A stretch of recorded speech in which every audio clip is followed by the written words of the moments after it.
Play the cut.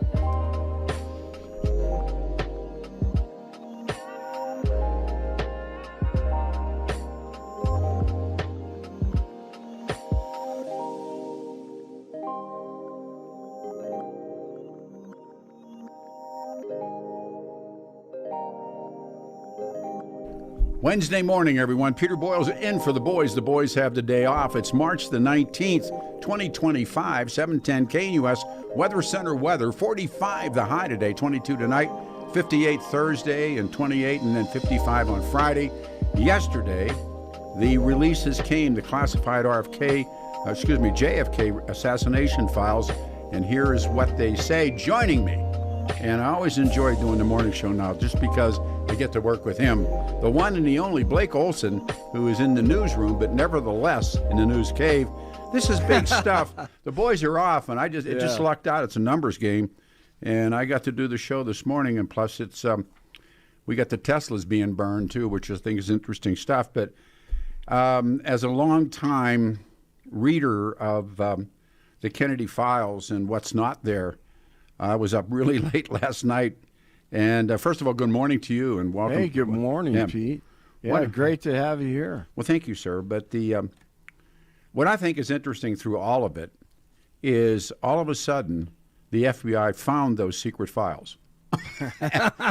Don't you? I mean, yeah, that's same here. Absolutely. So you were up all night reading. Not all night, but for me, late, and I kind of divided a little bit up of what.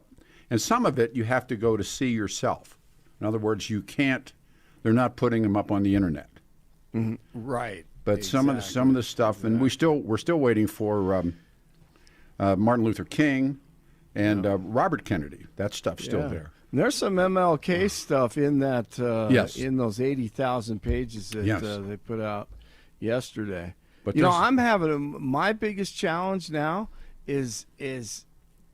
The things that I've learned from you and people, who really dig deep into this, I'm reading some of this and I'm like, wait, haven't I heard that? Oh, or sure. Haven't I heard the rumors of that? Or yes. Is this the first time, like the Gary Underhill gentleman? I don't think I've ever heard that. Well, apparently there was some stuff that appeared. There was a magazine in my radical days that I read called Ramparts. Yes. And Ramparts, according to what I've been able to read last night about 10:30, was that Ramparts did that story. And Ramparts, there were two. Ramparts had at one time, being on the ramparts of the castle is where they get their name. And it was a Catholic magazine, and it was taken over, and it was radicalized. And then and there was another magazine called Scanlon's, I think. And Scanlon's ended up having to be published in Canada, and that was under Nixon. But Ramparts apparently did do that story. And all kinds of stuff to me is really interesting. We hope we can get some folks on to talk this morning. This happened so quickly. Yeah, but, absolutely. And one of the things, too, is, and this is a tip of the hat to Donald Trump. He said he was going to do it, and he did it. Yeah. And that's right. Yeah. Box check. Yeah. And these classified files, and of course, in 1963, I think most people know the assassination of Jack Kennedy. And I don't know how many books have been written about it. I don't know how many theories there are, but there were three, and I'll use the word great assassinations, and I'm sure that's the wrong word, but it was Jack Kennedy, and then Dr. King, and then Bobby. Yeah. And now, of course, Bobby's son is on the Trump team. Yeah. And so, boy, it's wild. And then on the day they come out, the SpaceX thing lands in the ocean. Yes. I mean, to me, the irony or the symbolism and everything that's going on, it comes full circle, doesn't it? And they're burning the cars. Right? So incredible. Yeah, I don't, like I said. And Russia, and we're in a proxy war with Russia. Not like then. Right. But that's true. There was a document that was dated November 20th, 91. and it appears to be a teletype of U.S. intelligence reporting on Lee Harvey Oswald. Yes. And they said he was a poor marksman. Yes. It's this stormy relationship that he had with his wife. The document says a KGB official named Nikonov reviewed files from the feared Soviet security service, the KGB, to determine if Oswald had been a KGB agent. Isn't that good? And Reuters now is reporting the document had cited a report from an American professor named E.B. Smith. I'm going to try and get all kinds of people. I have no idea who E.B. Smith is. Right. Who is that? Who reported he had talked in Moscow to Oswald with KGB official Slava Nikonov, who said he had received 5 thick files about the assassin to determine if he had been a KGB agent. Wow. Nikonov is now confident, this is the file, that Oswald was at no time an agent controlled by KGB. I believe that. Yeah. But from the description of Oswald in the files, Nikonov doubts that anyone, let me turn my page, anyone could control Oswald, but noted that the KGB watched him closely. Wow. Nikonov commented Oswald had a stormy relationship with a Soviet wife, and on the file it said, who rode him incessantly. Even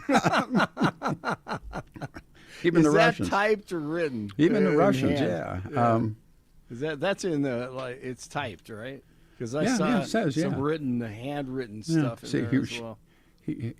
She wrote him incessantly. A lot of guys. A lot of guys could write familiar. that. Yeah. And then the KGB files also reflect that Oswald was a poor shot when he tried target firing in the USSR.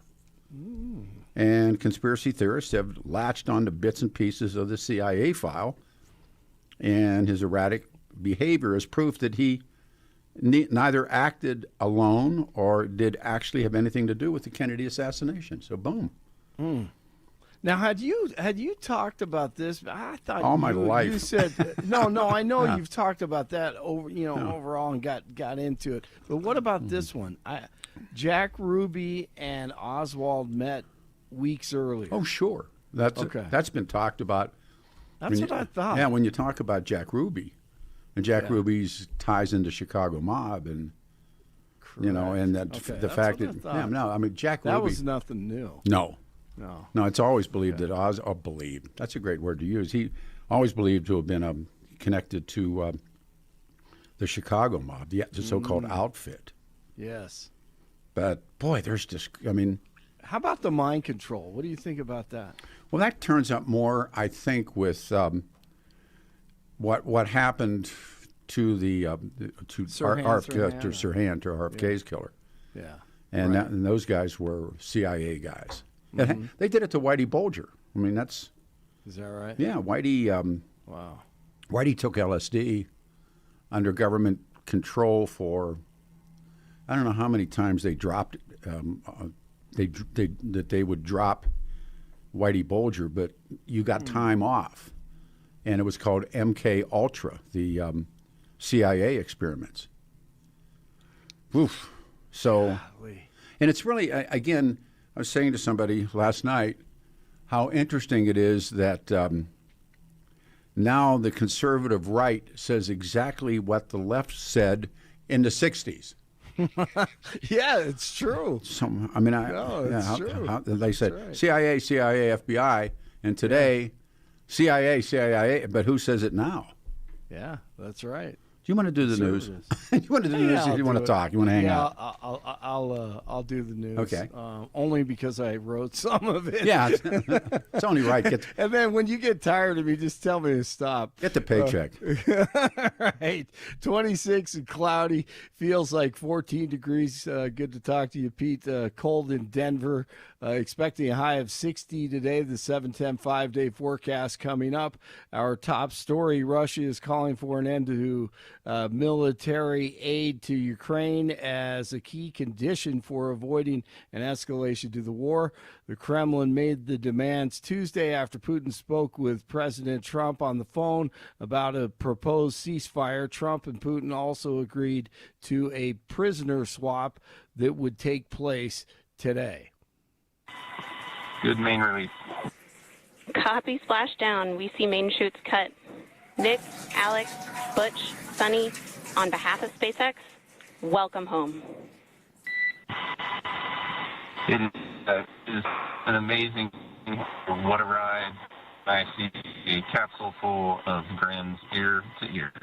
NASA astronauts Sonny Williams and Butch Wilmore finally returned to Earth after being stuck for 9 months on the International Space Station. Elon told President Biden, months ago they'd get the astronauts, but never happened. No, we definitely offered to return the astronauts earlier. There's no question about that. The astronauts were only supposed to be there for 8 days, and they've been there for almost 10 months. So obviously that doesn't make any sense. SpaceX could have brought the astronauts back after a few months at most, and we made that offer to the Biden administration. It was rejected for political reasons, and that's just a fact. So when I came in office, I said, Elon, we got to get them out. You have a rocket ship handy? How many people have a rocket? And Biden left them up. He abandoned them. You know, we could have done this sooner, but Biden didn't want to because he was embarrassed by what happened. While Elon is helping stranded astronauts, domestic terrorists are blowing up Teslas in Las Vegas at the dealership and tearing up Teslas across the country. The video from Tuesday is incredible at a dealership. I mean, it could have been horrific, honestly. Who's funding this? It's really come as quite a shock to me that there's this level of really hatred and violence from the left. I always thought the left, or Democrats, were supposed to be the party of empathy, the party of caring, and yet they're burning down cars, they're firebombing dealerships, they're firing bullets into dealerships, they're just, smashing up Teslas. Tesla is a peaceful company. We've never done anything harmful. I've never done anything harmful. I've only done productive things. And as Pete was talking about, he'll be talking about it all morning. The JFK files released 80,000 pages Tuesday. The newest information, I guess, is Gary Underhill, who was connected to the CIA, left D.C. right after the assassination, told friends in New Jersey he looked really nervous that a small CIA clique was responsible for the assassination. And then guess what? 6 months later, found dead in his apartment, and the coroner said he took his own life. Yeah. So that should be interesting the rest of the morning with Pete. Those communist activist judges like Boasberg and Fwang continue to put pressure on DJT. What I didn't know about this Judge Boasberg, his wife, big USAID NGO, abortion NGO. I guess hubby does what wifey wants. We have bad judges. We have very bad judges, and these are judges that shouldn't be allowed. I think at a certain point you have to start looking at what do you do when you have a rogue judge. The judge that we're talking about, you look at his other rulings. I mean, rulings unrelated, but having to do with me, he's a lunatic. He's a lunatic. So. All right, this one comes out. Tim Walz, I think it was on Tuesday. I guess he wants to fight conservatives. He's on with Gavin Newsom, who has a podcast. Here's Walz. This I think I could kick most of their ass. I do think that if they want to do it. I know I can run them, but I don't know if we're going to fall into that place where we want to. Okay, we challenge you to a WWE fight here type of thing. Okay, so he wants to fight conservatives. What I didn't get, he said he thinks he can kick most of their ass. I think it should be plural. Who? I think this I think I could kick most of their ass. I think you need to add an ES to that, maybe. You think of the volunteers right now that are willing to get in. Right. I'll take a hunk. Let's go. Take a hunk of that. Yeah. I'm ready. Same here. Now, would that be a shoot or a work, Pete? That's a shoot. Okay. That would now I understand. Yeah, that would have to be. You were talking about that assassination part of the Underhill story. When I was in Lebanon, there was a guy that had been running. He wanted to. They have a constitution that sets up, and it's been dissolved now. But if the premier was a Muslim, then the president was a Christian, and vice versa. Mm-hmm. And I'm in a car with a bunch of guys, and there was a picture of a guy on a wall who would. I think he was a Muslim. And they said he was running for office, but he committed suicide. And I went, oh, and they said, yeah, it took 2 bullets. So, this Underhill thing, it's like, no, seriously, that's a true story. And I'm thinking to myself, the Underhill story had appeared once before, but boy, oh boy, huh? Right, and he said, behind his left ear, and the gun was in his left hand, his right hand. I mean, come on. Yeah, come on, exactly. News brought to you by Lair Fireplace and Patio, Denver's premier source for everything fireplace, patio, and grills, locally owned and operated since 1954, online at lairfireplacepatio.com, 24 in Littleton, 23 in Lafayette, 26 in Denver. Jeff and Billy are out. Pete is in. Blake Olson, News Talk 710 KNUS. This afternoon and tonight, bringing a change in the weather. Increasingly cloudy, highs upper 50s and low 60s. Again, another very windy day. Temperatures will be falling this afternoon with a chance of showers. Rain and snow showers tonight, turning to snow showers, colder, lows mid to upper 20s, and windy. Cool tomorrow, windy, low to mid 40s, maybe a morning snow shower. 20s tomorrow night, warming back to the 50s Thursday and Friday. Meteorologist Don Day in the 710 KNUS Weather Center. A fast-moving Pacific cold front will come through Colorado's high country today, then out into the Front Range this afternoon and tonight, bringing a change in the weather.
And good morning, Peter Boyles for Jeff and Bill. They're back tomorrow morning. It is a Wednesday morning, the 19th of March. 45, as you heard, will be the high, and 58 tomorrow. Tens of thousands of classified files or diaries and there's all these different assortments on the assassination of John Kennedy were released to the public overnight. And I don't know much about computers, but I have family members that do. And I was up late. And reading what's available, Donald Trump had signed this executive order that requiring 80,000 documents related to JFK and his death be made available to the public shortly after his return to power. And the National Archives partnered with agencies across the federal government to comply with the president's directive to support the executive order. It's 14176 if you're counting at home, including the reports were claims that the CIA was responsible for Jack's assassination in November '63. Another page suggests Lee Harvey Oswald, who had gone down in history as the man responsible, was a poor shot, and that came from the Soviet Union, and it went on and on. And again, this is first blush stuff. One of the released documents was a memo, and here it is, the Underhill. The memo and the article, this one that Blake was talking about, which I thought was a dammer, an article published in a magazine, Rampart. See, I did remember that. In June of '67, about a CIA informant named Army Captain John Garrett Underhill. And the passage reads, the day after the assassination, Gary Underhill left Washington in a hurry late in the evening, and he showed up at a home of a friend in New Jersey, quite agitated. And he said, I'm reading this now. A small clique within the CIA was responsible for the assassination, and he was afraid for his life and probably would have to leave the country. Less than 6 months later, Underhill was found shot to death in his apartment. The coroner ruled it a suicide. 303-696-1970, excuse me, is this of interest to you? 303-696-1971. Another document, and again, just at first blush, from a KGB official, and we talked about that before, this Nakonov, I think his name, a file determining if Oswald had been an agent of the USSR, and he was a poor shot. And Nakonov is now confident Oswald at no time an agent controlled by KGB, and doubted that anyone could control Oswald, which gave all kinds of fuel to people who said, see, nobody ran Oswald's life. He had nothing to do with any of this. Another document was a letter sent to the British Embassy in '78. These are my highlights. From a man known as Sergei Czornonoh. And he claims that he was detained in London 18 July 63 and told them about Lee Harvey Oswald. He claimed he planned to kill the popular President John Kennedy. Now, and again, there are the other documents that are really unreadable, and others are scans of faxes, and others appear to be voice recordings. And should the JFK assassination files have been released? That's a great question. Of course they should have been released. Someone's asking that. Should they have been released? Yes, absolutely. There is, we're going to, hopefully we can pull some people up this morning, but Jefferson Morley, who's the vice president of the Mary Farrell Foundation, which is responsible for the release, was on X. This is the quotes. The first JFK files released in 2025, an encouraging start. We now have complete versions of approximately a third of the redacted JFK documents. So there's, according to the Mary Farrell Foundation, there's still a holdback taking place. And we're still waiting for the Dr. King documents, and you're still waiting for the Bob Kennedy ones, which really be interesting. So let's get this party started. 303-696-1971. Also, and I really think this is interesting, the attacks on the Teslas. The Tesla automobile and parking garages and dealerships and individuals parked, the cars and trucks are being burned or shot at, and Tesla has been removed as a participant in the 2025 Vancouver International Auto Show. This was on the wire this morning. Tesla has been removed from Vancouver International Auto Show. Decision was announced yesterday afternoon by Eric Nicole, executive director of the 2025 event. Takes place in Vancouver. The decision, I'll read this as a quote, the decision will ensure all attendees can be solely focused on enjoying the positive elements of the event. And of course, the Canadians are in love with us right now, but the Canadians in several cities have joined a wave of Tesla takedown protests to denounce, of course, the CEO, Musk, and his role as an advisor to Donald Trump. Hundreds of people attending the anti-Tesla protest in Vancouver this last Saturday at the Tesla dealership. West 4th Avenue and Fur Street. So those of you who are in Vancouver will know where it is. The protest, the movement aligned with British Columbia's efforts to prioritize Canadian goods, and we know the drill. What do you make of that? I mean, what I think is somewhat laughable.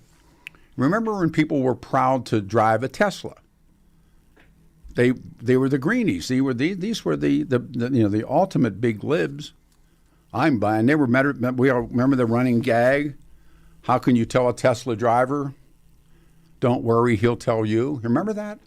It's like they have I didn't know this, but doctors have an inside gag where they say, how can you tell how can you tell a colleague that went to Harvard Med? They said, don't worry, he'll tell you.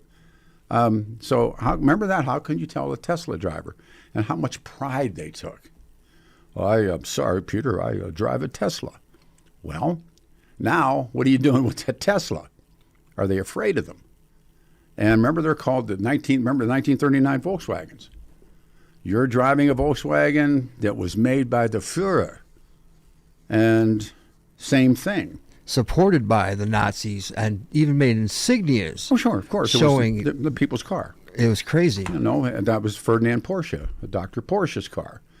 And now everybody wants to pay a lot of money for Porsches, and they love the name Porsche, but they don't know that Dr. Porsche was involved in all kinds of action, including tank engines for Tiger tanks and tank engines for Panther tanks. And he built a lot of automobiles for the Führer.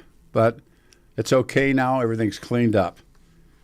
But they were the guys they were the guys. So the Tesla annual, the comparing, for instance, to Toyota, and I looked at this last night, they're far larger than Tesla, and they have even more impactful upcoming EVs and self-driving technologies than Tesla.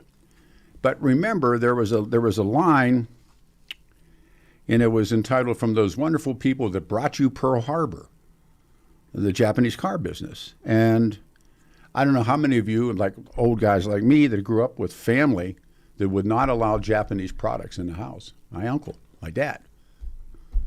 That was no, no, no. When transistor radios hit, it was interesting how this works. And my sister had a little transistor radio, and they were all Japanese transistors, if you're old enough, or if you're still with me. But they had little tiny ones, and they had earplugs and stuff. And it was cool to have one. And my sister had one. My uncle wanted to throw it out the door. As a matter of fact, I think he gave it a try once. No products that were made in Japan were going to be allowed in my father's house. So I watched this, and I think many of you that grew up in those situations where if it didn't have a union label, you didn't buy that stuff. It goes on and on and on and on and on. So the stock value of Tesla, it doesn't seem to be moving yet, but perhaps it will. So it's interesting to me that of all the things in the world where people they championed driving, I have a Tesla. Oh, good for you. And now they call him the government-destroying, Nazi-saluting CEO. Tesla sales are plummeting, and the plummeting, and the revolutionary Cybertruck, its sales flops, that's already pulling its manufacturing capacity down. So we'll take a turnaround here. It's a Wednesday morning. Peter Boyles in for the fellows. They'll be back March the 19th, 2025. 45 will be the high. Back with your calls right after this.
All these years later, last night, the FBI finds secret JFK assassination records. That was funny.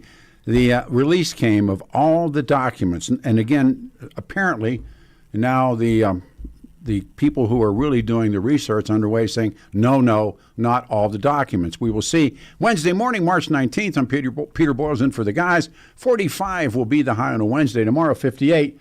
This is the man, ladies and gentlemen. He's become a great friend, a fellow motorcyclist. He is beginning as a talk radio host as well. He is the mayor. He is the governor, and he is the sheriff, the sheriff of Weld County, the one, the only, Steve Reams. Hey, boss, good morning. And good morning, Pete. It's so good to hear you on the radio. It's like old times, you doing the morning show again. You're kind. It's exciting. So did you and I have talked about Kennedy and the Kennedy assassination stuff. What do you make of this? Well, I think anytime 80,000 pages of documents are released, you kind of have to scratch your head and say, what possible, I mean, even the presidential assassination, 80,000 pages of documents that's huge. I mean, that's massive. So there's got to be a lot in there that's just superfluous, that doesn't really pertain to anything of substance. So it's like finding the needle in the haystack. You know, what's in there that's important? Again, I can't even fathom an 80,000 page document, and that's just, what hadn't already been released. So it's going to take years for people to comb through that and find that needle in a haystack. What I thought was interesting, and it's a joke that's been made on the line, suddenly after Donald Trump makes that order, the FBI finds these secret assassination records. And there's something that goes with that, because as an old guy, and they mentioned Ramparts magazine, we can talk about it again, but as an old guy growing up in that time period and going to school in that time period, everyone was talking about the CIA, the FBI, what now the conservatives call the deep state. And I also think it's ironic this morning that you remember who felt so superior when they bought a Tesla. My how things change.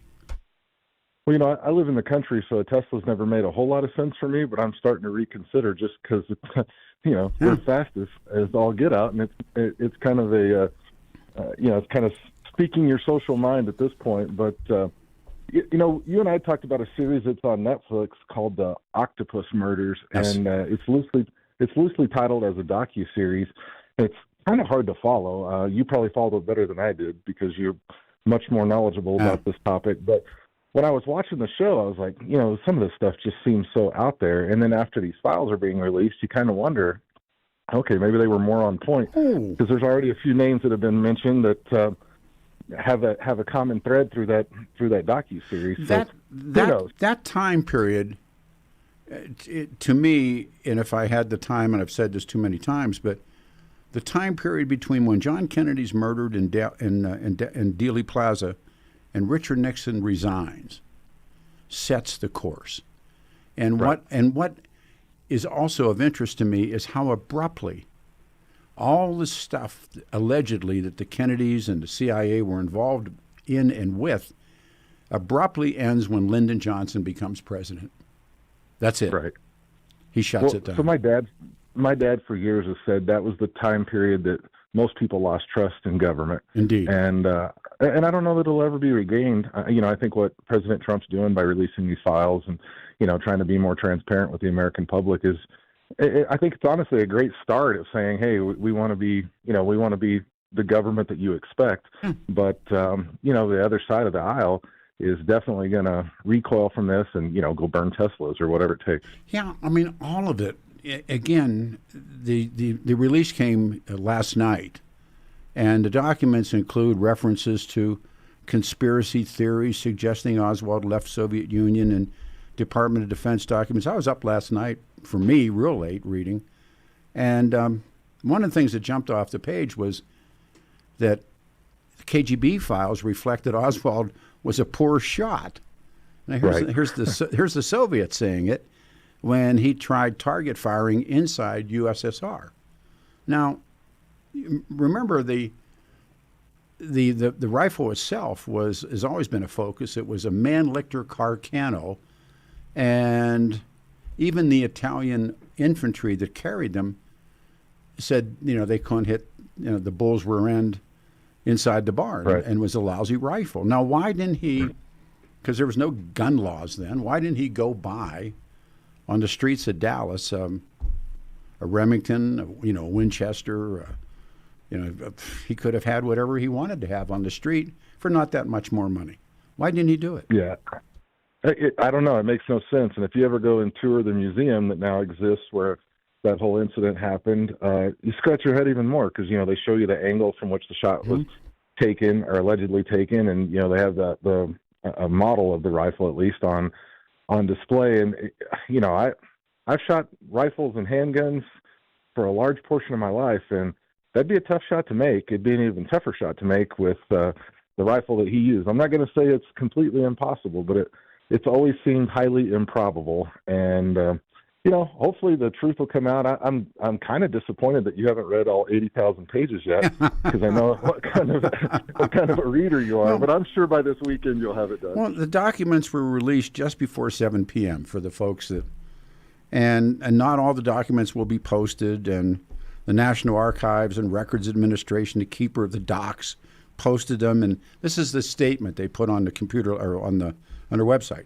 In accordance with President Donald J. Trump's directive of March 17, 2025, all records previously withheld for classification were part of the President John F. Kennedy assassination records collection are now released. But there are some people already out there saying that's not so fast.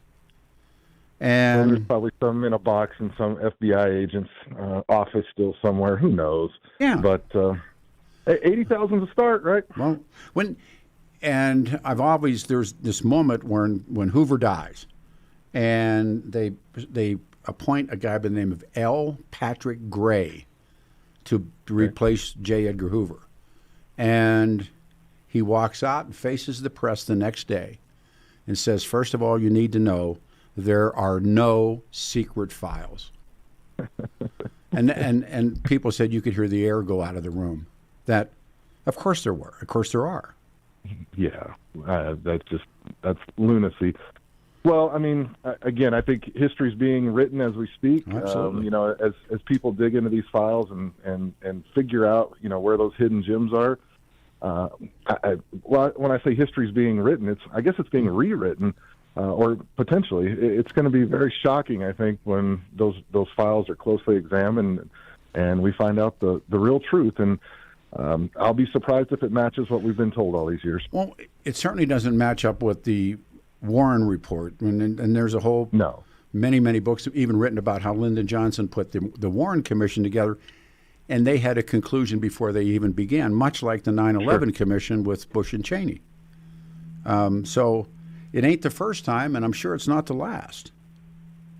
But again, history is going to is probably going to have to get a correction if I'm guessing. So we'll see. But I'm sure by your Saturday show you'll have all those files read. Yeah, and you'll get us up to speed. You'll co-host, but you did a good job. I was going to a dinner last night with some people that and you did a good job on filling in for Dan yesterday. Are you on today? You doing Caplis today?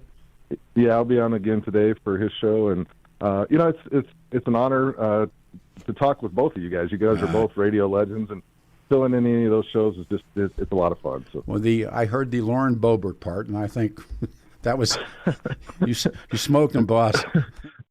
That was a heck of a fun interview. I'll just leave it at that. Leave it at that. All right, sir. I'll call you this afternoon. Thank you. Sounds good. All right, now lines are open beginning 303 696 1971. Peter Boyles in for the guys. They'll be back tomorrow. The FBI finds secret. They're claiming we found secret files. No, because if you're as bizarre as I am, and you've been locked onto this story because it's like it's the Gorgon knot. If you can understand this, you can understand all of it. If you can understand Cuba, you can understand the Cold War. If you can understand the Cold War, it goes from there. So we need another turnaround, 303-696-1971. We'll see what happens this morning. And then this Tesla story is just insane, and people burning and shooting Teslas, and all the arrogance of the Greens who bought Teslas. And now what are they going to do? But Tesla was also kicked out yesterday as a participant of the 2025 Vancouver Car Show, the International Auto Show. What hath God wrought? 303-696-1971. Of course, back here Saturday 9 until 1. I'm Peter Boyles in for the fellas. Lines are wide open. 303-696-1971, 710 KNUS.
How long did it take before this release comes? And apparently may not be all.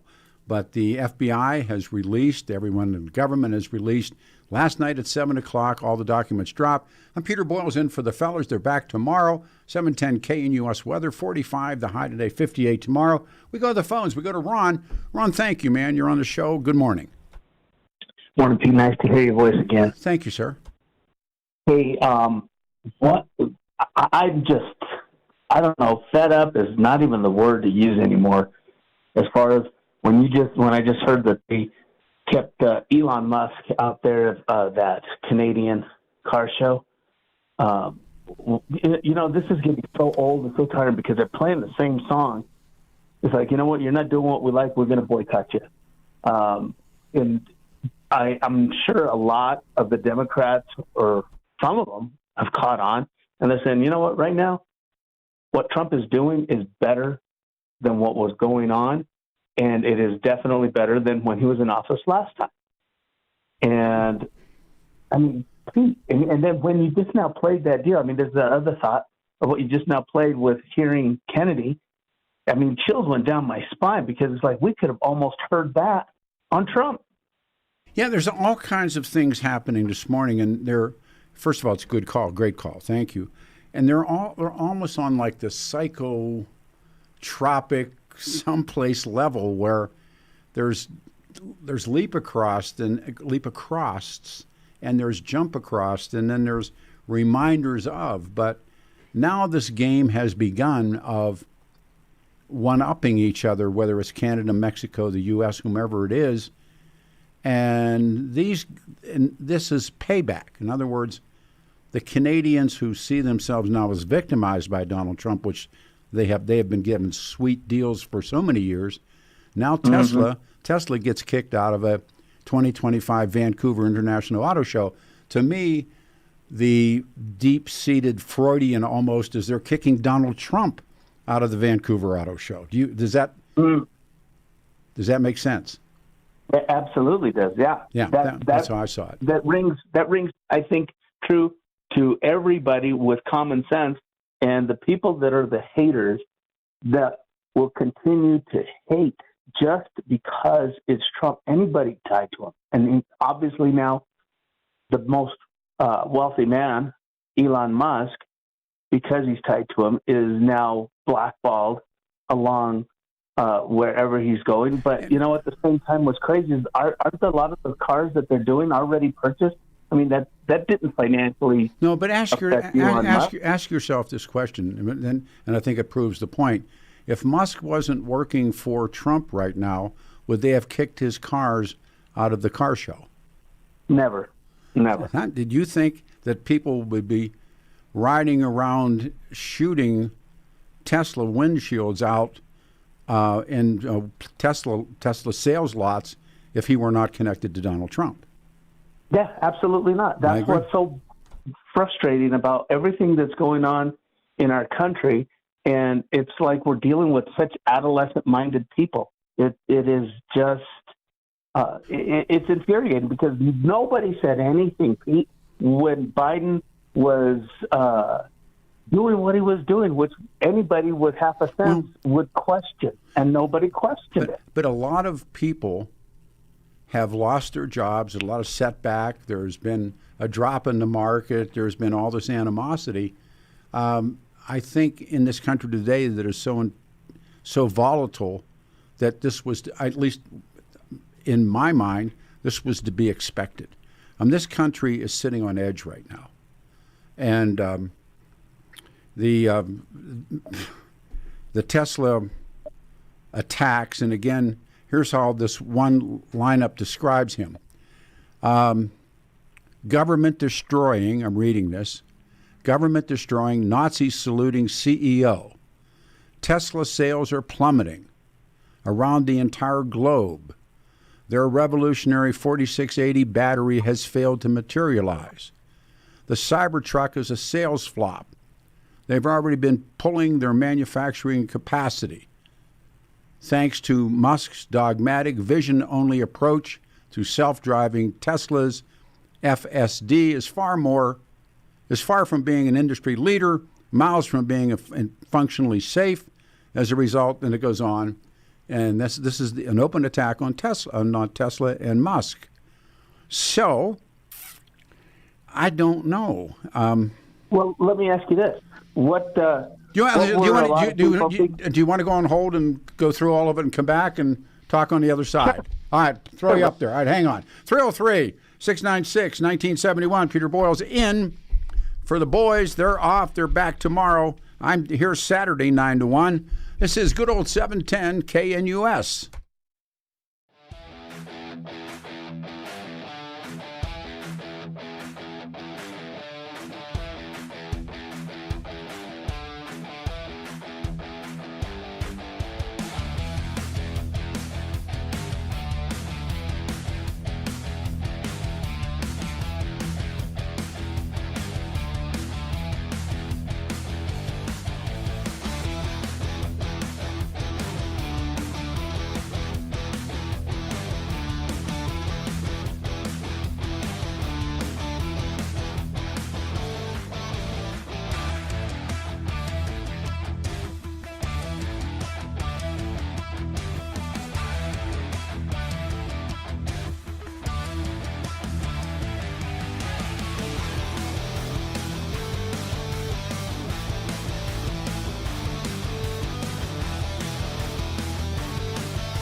Good morning, everyone. It's a Wednesday, March the 19th. Peter Boyles in for the fellas. They'll be back here tomorrow morning.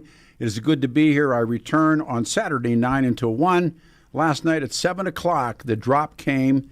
This is when this is one of Donald Trump's campaign promises to release the files on the Kennedy assassination, and they dropped. Good morning, everyone. 45 the high, 58 tomorrow, and 55 on Friday. We go to the Olson Report, ladies and gentlemen. I love working in the mornings now with Blake. Why weren't you with when I did all the years I pulled here? I never had you. That was great stuff. You didn't need me, number one. And, I don't know. Honestly, I think maybe I was doing something else. I don't know. Sure. Maybe I was trying to find the JFK files somewhere. It's interesting. To sneak through them. This stuff. Yeah. And what about a second shooter, though? There has to be a second shooter, right? Well, there was a commission that came afterward. Mm-hmm. And the commission found the second shooter, or believed there was a second shooter. And that's when the two mafia people that I believe were involved, one was, again, Johnny Rosselli, Handsome Johnny, and the other one was Sam Giancana, who were both murdered. Johnny Rosselli was cut up and put into a 55-gallon drum. Oh, David Smith's going to be with us? Okay. We'll hustle with that, but then we'll get Professor Smith on. But Johnny Rosselli was found in Dumfoundling Bay, all cut up in a 55-gallon drum.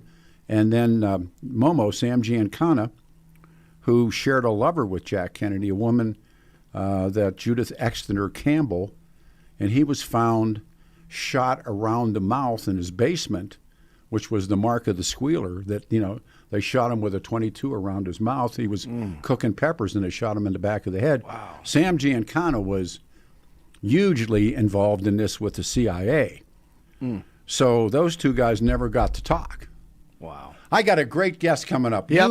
I'll get shoot through the this dice. and then, all right. Yep, let's do it. 26 and cloudy, feels like 14 degrees. Cold in Denver, expecting a high of 60 today. The 7-10 5-day forecast coming up. Our top story, the classified files of the JFK assassination are finally being made public. Experts said that they don't believe the files will contain any surprises, but historians said that they need time to assess them. And Pete will be talking about that throughout the morning. Russia is calling for an end to military aid to Ukraine as a key condition for avoiding an escalation of war. The Kremlin made the demands Tuesday after Russian leader Putin spoke with DJT on the phone for about, 90 minutes and talked about a proposed 30-day ceasefire. Trump and Putin also agreed to a prisoner swap expected to take place today. Good main release. Copy splashdown. We see main chutes cut. Nick, Alex, Butch, Sonny, on behalf of SpaceX, welcome home. U.S. astronauts Sonny Williams and Butch Wilmore are finally home after being stuck in the International Space Station for 9 months. Elon's SpaceX rescued them, even though this could have happened 9 months ago. Elon on Fox. No, we definitely offered to return the astronauts earlier. There's no question about that. The astronauts were only supposed to be there for 8 days, and they've been there for almost 10 months. So obviously that doesn't make any sense. SpaceX could have brought the astronauts back after a few months at most, and we made that offer to the Biden administration. It was rejected for political reasons, and that's just a fact. Astronauts, JFK files, and Russia. What the heck is going on? Is this 1963? And now vandalism of Teslas and Tesla dealerships being attacked. Tuesday it happened in Vegas. We saw it happen in Loveland as brand new cars were blowing up in Vegas, all because Elon is trying to help America. It's really come as quite a shock to me that there's this level of really hatred and violence from the left. I always thought the left, or the Democrats, were supposed to be the party of empathy, the party of caring. Customs officials are being criticized for detaining an immigration activist in Colorado. Jeanette Vizguera was named one of Time Magazine's most influential people in 2017 for her activism.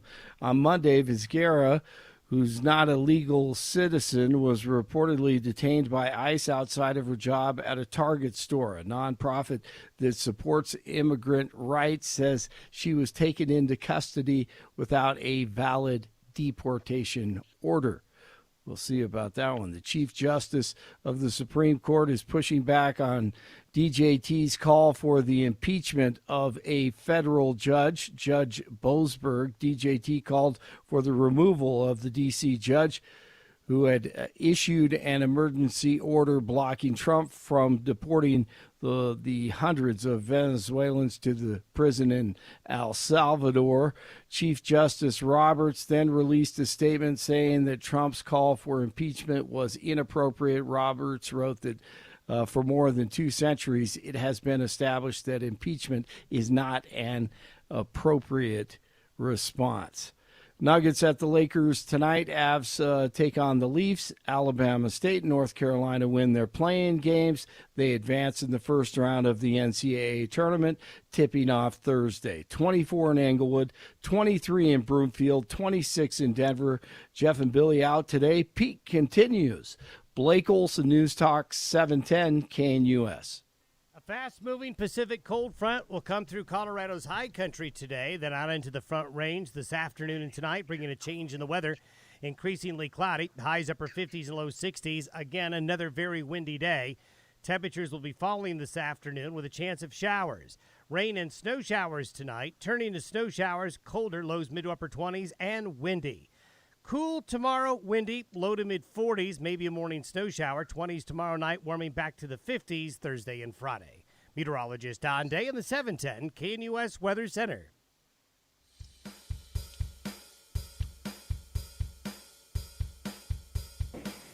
Morning, everybody. Peter Boyles in for Jeff and Bill. It's Wednesday morning, March the 19th, 2025. 45 will be the high. And the big story... They're burning down cars. Is the drop. Firebombing dealerships. We still have a newscast running. John, kill the newscast, please. We saw the cast running. The big news this morning, at least for people who have followed this for many, many years, is the drop of the documents that came. Let us do this. He is my true favorite. Ladies and gentlemen, he's in Scotland. And if I'm willing to do this, he's willing to do it. From Baylor University, one of my true favorites, Professor David Smith. Sir, after all of this, thank you for coming with us. And I guess it's mid-afternoon where you are now? Hey, Peter, how you doing, friend? You know, Professor, I'm doing really well. It's great to talk to you. I miss you. And I was thinking... I do, too. I was going to put you on the Saturday show, but I thought, hey, no, what about see if we can catch him today? So the man is here, and he's a chronicle of the 60s as well. Uh-huh. Yeah, it's sunny. It's 1 o'clock in the afternoon here. It's great weather, and I'm thrilled to be talking to you. Have you had an opportunity? I know you're on the road, but if you had an opportunity to the first blush of these released documents, I was up late last night reading early this morning. Have you had an opportunity to look at any of this? I haven't looked at any of it yet. I hadn't had a chance to. Have you seen anything interesting? Yeah, well, there's stuff that, and I'm a geek like you are about this, but one of the released documents was a memo on an article. Do you remember Ramparts magazine? I think so, yeah. I think I can see it in my mind. Well, there were 2 magazines that a lot of magazines I read in that time period when I was going to school, but one was Ramparts and the other one was called Scanlons. And the Nixon administration suppressed Scanlons for the stuff that they were putting in there, and they published it in Canada. And somewhere in my pile of junk somewhere, I actually have the suppressed issue. But Ramparts was a Catholic magazine, if I recall, from the Ramparts that was taken over by radicals, and some of the early or later SDS guys. And so they told this story about, and I remember the story, but I can't, but it was a CIA informant named U.S. Army Captain John Garrett Underhill, Jr. And the passage, I'll read it, the passage. The day after the assassination, Gary Underhill left Washington in a hurry, Late in the evening, he showed up at the home of a friend in New Jersey. He was very agitated. This are his quotes. A small clique within the CIA was responsible for the assassination, he confided, and he was afraid for his life and probably would have to leave the country. 6 months later, Underhill was found shot to death in his Washington apartment. The coroner ruled it a suicide. That's him. Huh. And then, and I wonder how this is going to go, they have Carlos Marcello was alleged to have, in a jailhouse, taped jailhouse conversation, that they apparently have the recordings of Carlos Marcello claiming he was involved in the assassination. That jumped off the page. Mm-hmm. There's the chief of covert action in the CIA station in Miami. He was the case officer for a New Orleans-based CIA-funded exile group that had a series of encounters with Oswald before the shooting, and he was accused of misleading the House Committee on Assassinations. Let's see, here in the 24 campaign, of course, Donald Trump promised his supporters and Robert F. Kennedy Jr. that they'd release the records. I think all this stuff matters. You're the historian. Professor, why does this matter? Well, it's always the case that when you're trying to sort through a story, getting as many sources as you can is better, right? If you're a historian, you want to tell this story, you want to look at it from as many angles as you can. The problem is separating sort of the substantive, verifiable information from the rumor and the opinions and things like that. So it'll probably take a while to run through this stuff and see what can be cross-examined from other sources, to see if these things can be corroborated from other places. If it depends on the quality of the information from a factual and a historical standpoint as to whether we can do anything with it that's substantive. 61 years later. Wow. Yeah, it's wow. What a long, strange trip it's been. Thank you, Jerry Garcia. When I thought it seemed fitting. It does. No, what I thought was interesting is the FBI just discovered these records. Uh-huh. Oh, look what we got. Well, if that magazine was suppressed in the United States but published in Canada, that story had already been out there. Well, Ramparts wasn't suppressed. Scanlan's was. Okay, I see. But they were both, what the 60s was about, and they were people burning cars. But yeah, it's interesting that Nixon.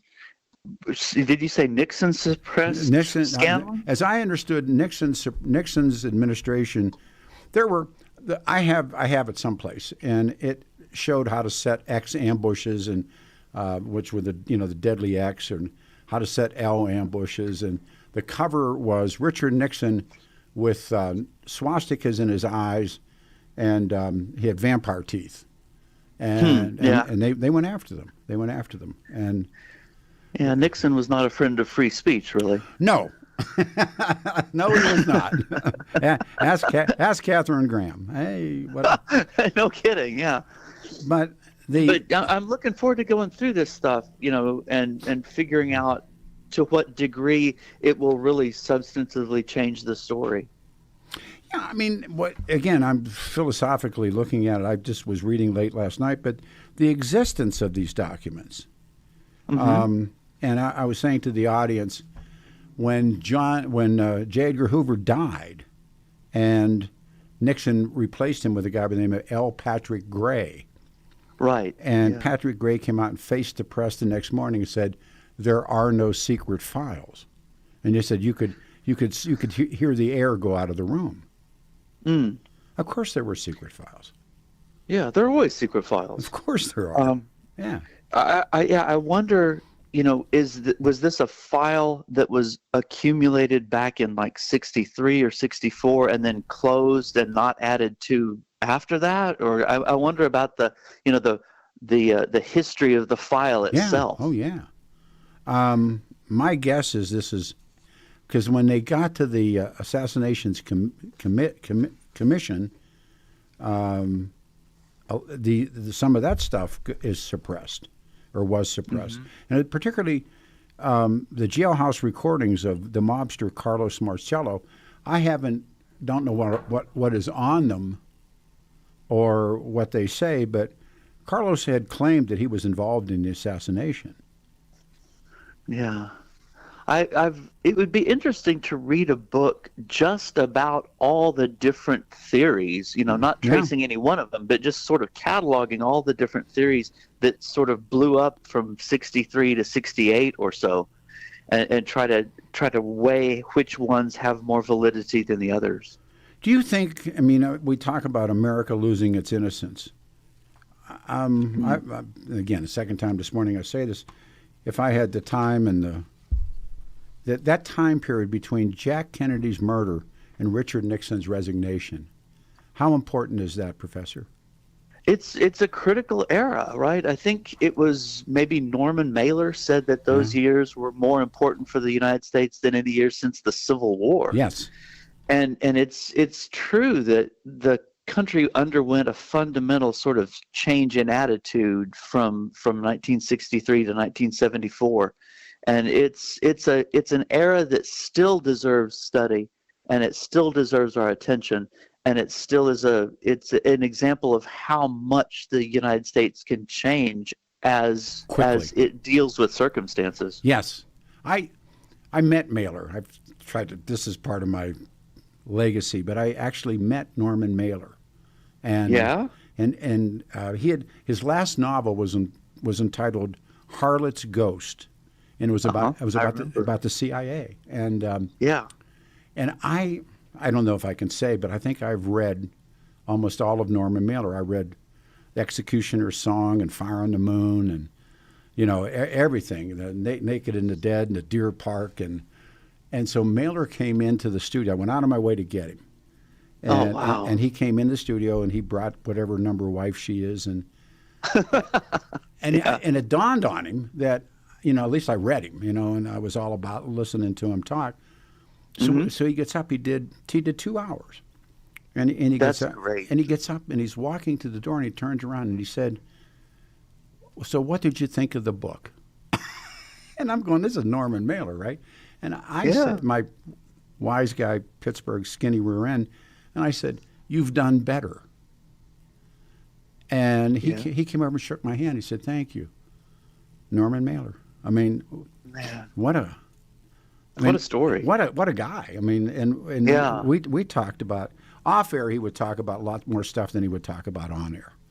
But yeah, exactly. He was really suspicious of people who were interviewing him. But if you showed that you knew what you were talking about, he would open up to you. I've seen him now on YouTube on Dick Cavett and all that kind of stuff. Exactly. He really. He was tough too. He'd get his hands up, but he came back. He did 2 hours and he gave me the handshake, and I thought, "Ooh, at least I'm not ducking him." But but he clearly believed in the conspiracy. Oh yeah, he certainly did. Yeah, and you mentioned his book about the landing on the moon, of Fire on the Moon. That's such a good book. Executioner's Song. Yeah, he was a gift. He understood the propensity of Americans to chase conspiracy theories. Yes. Because I was listening to an interview that he gave about the moon landing book, and he said in 15 years there's going to be people arguing in bars that we never went to the moon. That's right. He really understood the American temperament. My other, as close as I can get part of this, is we did one state, one book when Bill Owens was governor. And we chose Pete Hamill, and Pete Hamill's book. The Snow in August, about the Snow in August, I think is the title, about the little Irish kid that works in the shul when Jackie Robinson crosses the color line, and plays baseball for the first time, a black man playing ball, and this kid, and I don't want to ruin the book for anybody, but we brought Pete Hamill to Denver. And this is honest. Witnesses. So we're sitting backstage, getting ready to go on. Bill Owens, and his press secretary was one of my many mentors, Dan Hopkins, my heart surgeon's wife, Kevin Miller's wife, the two state patrol that were the guards for, or the security for Governor Owens. So we're just sitting there talking, and I love Pete Hamill. I'd met him one time before, and he had dated Jackie Kennedy after she was a widow. And right. And I said to him, I said, can I ask you something? He said, yeah, sure, go ahead. And I said, what did Jackie Kennedy believe about her husband's death? And he looked at me and said, she believed in the conspiracy. Yeah. Jackie Kennedy believed in the conspiracy. Mm-hmm. Wow. And he believed that one of the reasons she married Onassis was to get her children out of the country. I don't know what you do with that, but yeah. Wow. Yeah, So, I mean, it was certainly traumatic for her. where were you when you were told About what? that Kennedy was dead? I wasn't alive yet. Oh, wow. See, it shows me. I think I'm just a young pup. Here's a young guy. I was -3. I was in the chute. But you know, if you talk to guys that were men and women that were alive, they'll tell you exactly where they were and what they were doing. Oh yeah, exactly. Yeah. It's like the explosion of the space shuttle Challenger. Yep. It's like 9/11, right? Yep. It's like Pearl Harbor. Yep. My dad could tell me exactly where he was. Yep. It's these singular events that reinforce whether or not we like it. We are a community, and we feel things together. And the more we can sort of understand that we're a community, probably the stronger we'll be. The other one I'm told is that the people of the era were, when Truman beat Dewey, they knew where they were. Seriously. That's funny. No, yeah, I can totally see it. I've read that. That was Pearl, you're right. Or VJ Day, I think people knew that, or they knew where they were. Truman beating Dewey, and then it goes on. But I think if you're an old guy like me, you know where you were when John Kennedy was killed, and what you were told. So the FBI suddenly discovers 2,400. I almost said 24,000. 2,400 records tied to the assassination that have never been provided to a board tasked with reviewing and disclosing the documents. Mm-hmm. As a researcher, I can sort of understand how some of this would happen, in that they accumulated so much material. I mean, more material than you and I can even imagine. Yeah. And they would have, it's sort of like the end scene from Raiders of the Lost Ark. They just pack it away and put it away. Not from a malicious intent, but it's just so much. We can look through this later, maybe. Yeah. Think of how much paperwork the government generates. Professor David Smith from Baylor is our guest, and we have all these new files that came at 7:00 last night, and an email. Let me read this to you. An email just before 5 p.m. Eastern Standard Time. A senior official, the Department of Justice, said the FBI has conducted, they said, an initial declassification review. And there was another line in this called a second set of eyes to help with this urgent NSD-wide project. Now, what else do you think these jokers are holding close to their vest? They don't even know. They have no idea how much stuff they've got packed away. No. And it's generational. Exactly. It's generational. And you would have to work for DOJ, for FBI, for a long time before you slowly came to an appreciation of all that there was and all that they do. When there's a lot of turnover, things are going to get lost. The institutional knowledge is going to get lost. Think of what the CIA has just in black bag jobs and all the lies. Oh, gosh, yeah. Yeah, my God. Yeah. All the stuff that they've accumulated through the decades that just turned out to maybe be interesting but not critical, and they keep everything.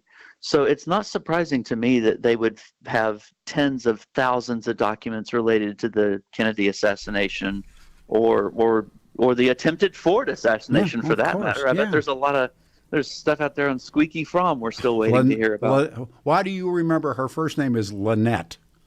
I don't know why I don't remember her first name. That was her first name. Lynette Squeaky From. Squeaky From. Yeah, she was Lynette. They're telling me it's time. I got to take a turnaround. Someday. I miss you, man. I'm going to get on my motorcycle and ride to Dallas. Well, I'll tell you what. I'll be back from my semester abroad in May, and let's get me up to Denver in May or June, and let's do some stuff together. Yeah, I can think of nothing more I'd like to do. I can't either, buddy. That would be great. You're terrific. So are you. Well, I love what you do, man. Let's see what happens next. Professor, thanks. Be safe coming home. Thank you. Will do. All right. David Smith from Baylor University. Your turn, 303-696-1971.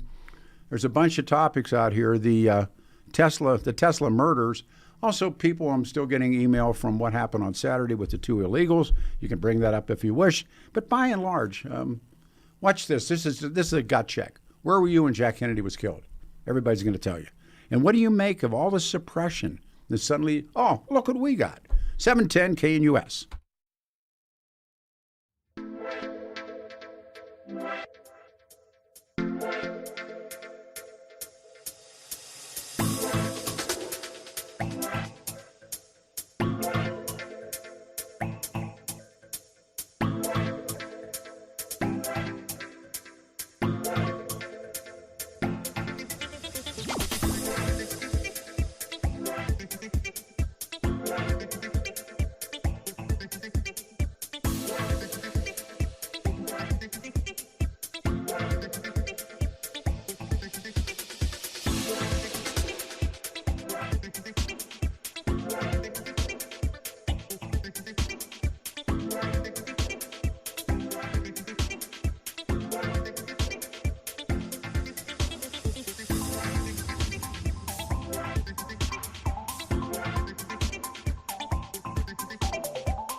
Here is a bulletin from CBS News. The press says that the wounds for President Kennedy perhaps could be fatal. Repeating, a bulletin from CBS News, President Kennedy has been shot by a would-be assassin in Dallas, Texas. Stay tuned to CBS News for further details. 61 years ago, for 61 years, the government has been harboring, suppressing everything that got dropped at 7 o'clock last night. Wednesday morning, March 19th, I'm Peter Boyles, in for the fellas. And we got a bleed in there somewhere, John. 710 KNUS, good morning, everyone. 45 will be the high, and 58 tomorrow, and 55 on Friday, and Saturday, 63. I'm back on Saturday, of course. Get to run the show from 9 until 1 on Saturday. First of all, why does this matter? I mean, it asks you a philosophical question. 61 years after Jack Kennedy's killed, and the decades of government reluctance to release anything related to the assassination and all the conspiracy theories and all the stuff that I've read and listened to and all the things that were affected and infected and leads to Lyndon Johnson and to Richard Nixon, and it goes from there. Why? And where were you? I mean, where were you when all this blows up? Well, I got friends this morning. Wade Eldridge, who is a motorcyclist and an attorney and a friend. My boy, good morning. Thanks. Wade, can you hear me? Yeah, Peter, sorry. Go ahead, you're on the air. I'm not a geek on this. I'm not a geek on this stuff by any means, but the two things I vaguely remember was when the Zapruder film was first released, the frames were rearranged to be consistent with it. Yes, I hear you saying yes. I've heard, I've been shown and told and heard that, but again, for the folks that don't know the story, in Dealey was a guy by the name of Zapruder, and he had now taking that work a step further. We have something else bleeding in. John, you got to kill it. He had a Super 8 millimeter, and he was just taking pictures, taking a film, and he caught the moment of assassination. I've seen it, and now people believe it's been altered. Go ahead. I'm sorry. That's all right. And then the second thing was, again, I'm not a geek on this, but the single bullet theory, if you look at the trajectory, it's completely implausible. Can't happen. Well, I mean, the guy that's come forward now and said he put the bullet on the on the gurney. He found the bullet and put it on the gurney. Yeah. But I mean, the trajectory from how, if you believe the sole assassin theory, the bullet would have to come down and go up and then like make a 90-degree turn and then go through the governor's neck. You know, John Connolly. John Connolly. Yeah, it just could not have possibly happened. So that's all I remember. Well, they wanted to take the bullet out of John Connolly, and he wouldn't let them. He was riding in the limo, and and the bullet, you know, it's so-called theory is so-called the magic bullet. Right. That's no, the word. Is. It is. It's called the magic bullet. And so what does, I mean, again, why does this matter? I wrote that down I bought about a 93-page worksheet this morning, but why does this all matter this morning? Well, sorry to say, but the government's still lying to us. Yes. What a shock. Yeah. Well, what is the purpose of the lies? Well, I don't know, buddy. I think that it's to calm the public. So, you know, we don't want to admit the possibility that. We know that. We know what Lyndon Johnson did. He put together the Warren Commission and he gave them their conclusion before they began their research. And by the way, the 9/11 Commission is just as equally replete. It's, you know, how they treated the Saudis. How they treated Cheney, and which is like treating Cheney is like treating the Saudi Arabians, but how they were how W was treated, along with how Cheney was treated by the 9/11 Commission. 9/11 Commission's a joke too, and I mean, I don't know who left alive believes the Warren Commission. I don't know. Anybody, I got to go to work. Nice to hear you back. Nice to hear you recovering, and we'll talk soon. Go get him. Thanks, Warren. All right. Why does it matter? 61 years, or maybe it only, maybe like I said, it only matters to you, Peter. The discovery, 61 years after Jack Kennedy's killed, follows decades of government reluctance and lies to release all documents related to the assassination. And I'll tell you what, the 9/11 Commission and George W. Bush and Dick Cheney are the same game, except what they did was just to kill God knows how many thousands of people in the Arab world and how many young Americans and how many guys are spiraling into depression and how many suicides are taking place. That's Cheney and that's George W. Bush.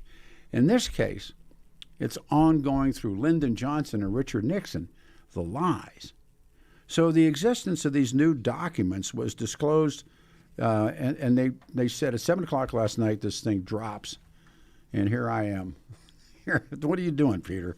And the other thing to talk about, we can talk about, by the way, there's a lot of people still talking about Saturday's show with the, quote, illegals, and then also has been brought up and I brought it up, is what's happened to the Teslas.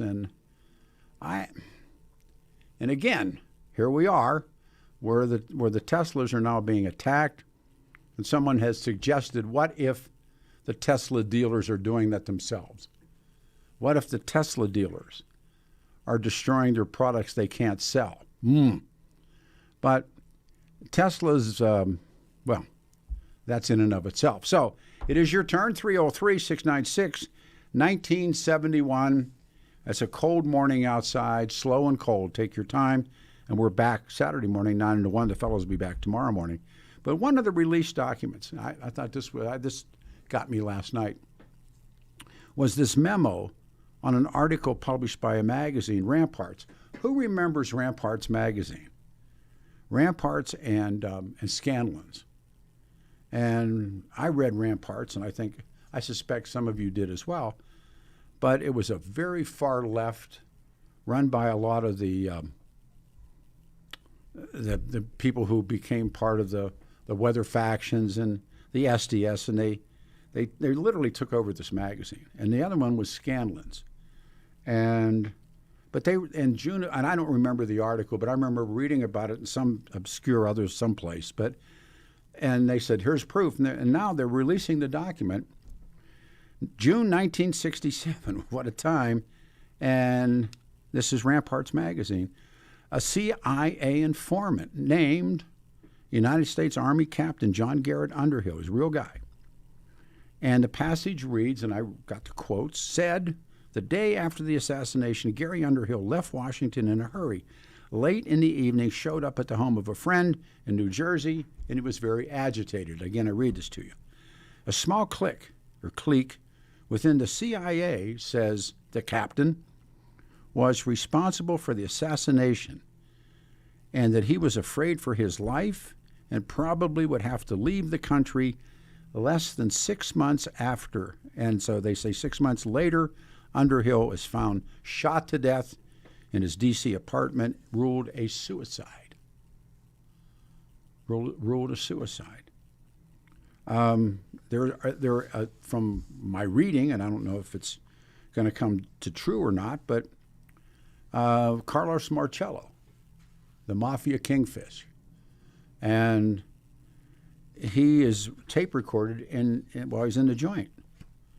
What is on the tape recorder? All right, let me read you a couple things from the wall. Let me pull it up. I make this work. Jason in Denver. I got to read this. I got to make this thing come across there. Teslas are not sold by independent dealers; they're sold directly to consumers. I didn't know that. Don't they have? Because in Vegas, they have, and also the guy that shot was a Tesla dealership up in Fort Collins where the guy lit the Teslas on fire. Where was that, John?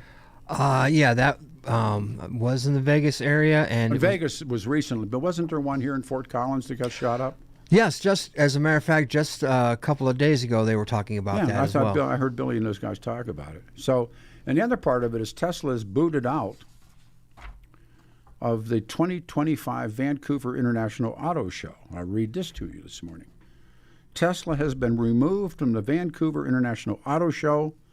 The decision was announced Tuesday afternoon that Tesla's not. Well, this is about Trump.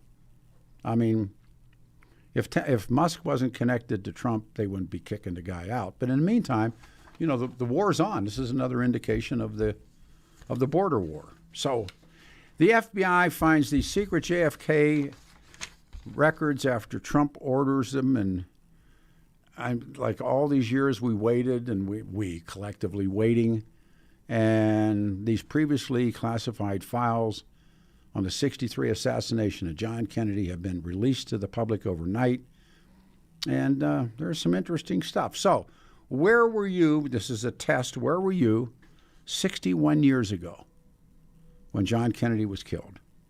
And Donald Trump signed an executive order requiring 80,000 documents related to JFK and his death to be made available to the public. Wonder what we're all going to see. Executive Order 14176 includes the reports that claim the CIA was responsible. Another page suggests Lee Harvey Oswald, who has gone down in history as the man responsible, was a poor shot. And the KGB said that. The KGB said the guy's a bad shot. All right, let's take a turn. 303-696-1971. And load them up. The report from Russia, Oswald was a lousy shot. I love that. Let me see. Donald Hoffa will save American workers. Oh, I get you're doing Donald Trump and Jimmy Hoffa. You're making that name together. All right, 303-696-1971. Let's hear from everybody. Get me off the hook. The FBI finds these secret JFK files. That's the other part of this. Oh, look what we got. Where were these? Your turn. 710 KNUS.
There's a wonderful book called Mafia Kingfish. Trafficantes are from the Bronx. The Trafficant. No, Carlos Marcello was called the Mafia Kingfish in Louisiana, in New Orleans. Trafficante ran Florida. His father and his mother was, as they said, was a Cubano. She was Cuban, which gave him the tie into Cuba. And then, of course, because the Chicago outfit profited so much from Jimmy Hoffa. And there's a wonderful book called The Hoffa Wars. And so that connection was into Sam Giancana. Giancana's connection was to John Kennedy through, they were both sleeping with a woman named Judith Exeter Campbell. And that was what J. Edgar Hoover found out and tore apart the relationship between Frank Sinatra and the Rat Pack and the Kennedys and the Ambassador Joe Kennedy. And, it's this, everything comes together and falls apart at once. But doesn't this all come from Joe cutting a deal with the mob to get state of Michigan's vote? West Virginia. For Jack Kennedy. It's the primary in West Virginia. He has to win it. Okay. And this is one of those moments where his opponent is not Lyndon Johnson, it's Hubert Humphrey. And they're going into West Virginia, and they're kind of neck and neck in the primaries. And the rap was a Catholic. Remember, it's hard to believe in this day and age, but Catholicism, as my grandma said, the bigots got Al Smith. So they go into West Virginia to the primary, and the outfit in Chicago, Sam Giancana, the Big Tuna, Tony Arcardo, Paul, all those guys, they had the dirty unions, and they had dirty cops in all the different places, and they threw the Democratic primary to Jack Kennedy. Jack Kennedy now is a Catholic winning in a clearly anti-Catholic state. And he beats Hubert Humphrey, and he never looks back. And it's over. Yeah, people don't realize that, but back in those days, they didn't think a Catholic could ever get elected president of this country. Al Smith was, remember, Al Smith was a Catholic, and he was defeated. But wasn't this whole thing because Bobby, as soon as he came out of law school, he went after Joe McCarthy. He was an attack dog. He was a witch hunter for Joe. Yeah. Listen, we got music. Do you want to stay? You want to stick around? Stick around. Hang on. It don't matter. All right, 303-696-1971. It is a...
From Dallas, Texas, the flash, apparently official, President Kennedy died at 1 p.m. Central Standard Time, 2 o'clock Eastern Standard Time, some 38 minutes ago.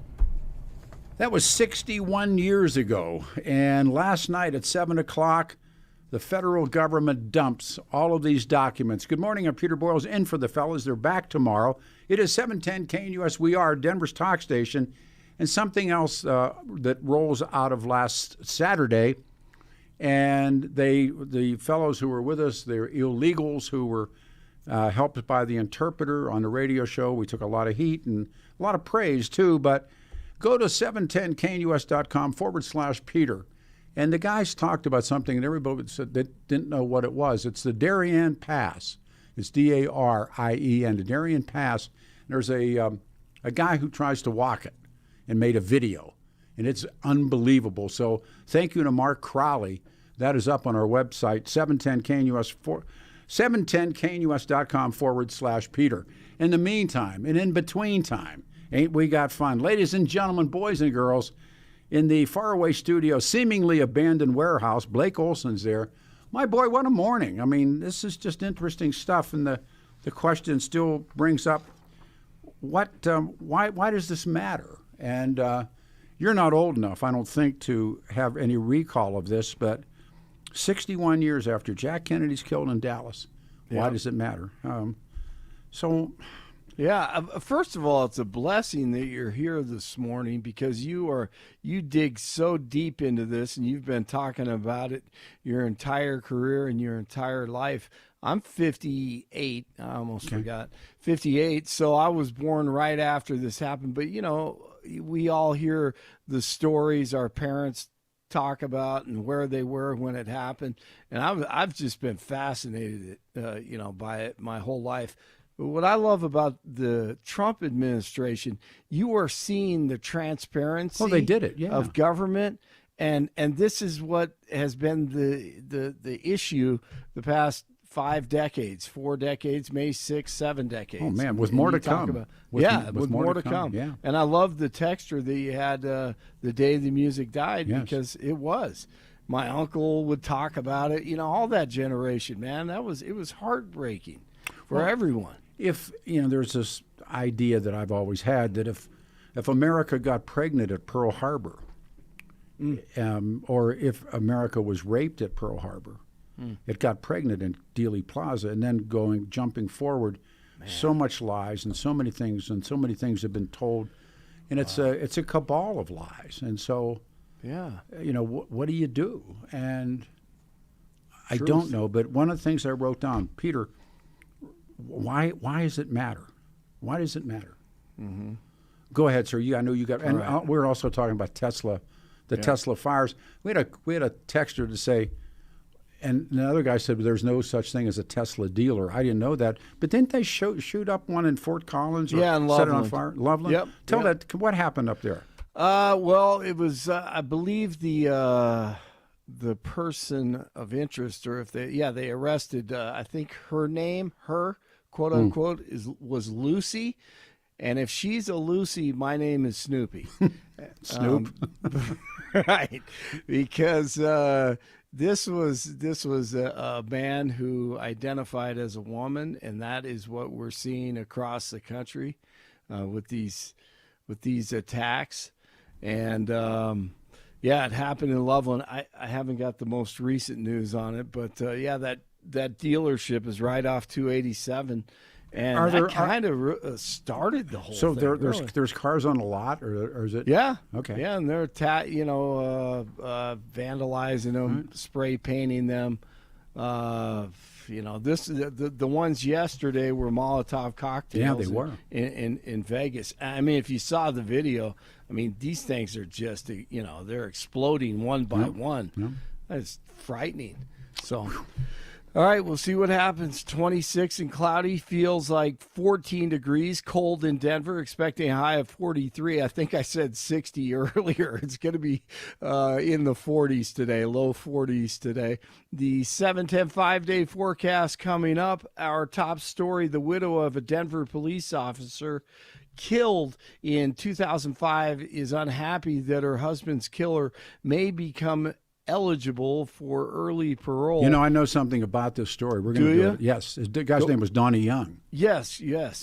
And Kelly, his wife, said that she couldn't think of any reason that Raul Gomez Garcia should be eligible for a prison program. That was the precursor that gave birth to what becomes MC1, the honor run, and we did. That was the first when Donnie was killed, and he was killed.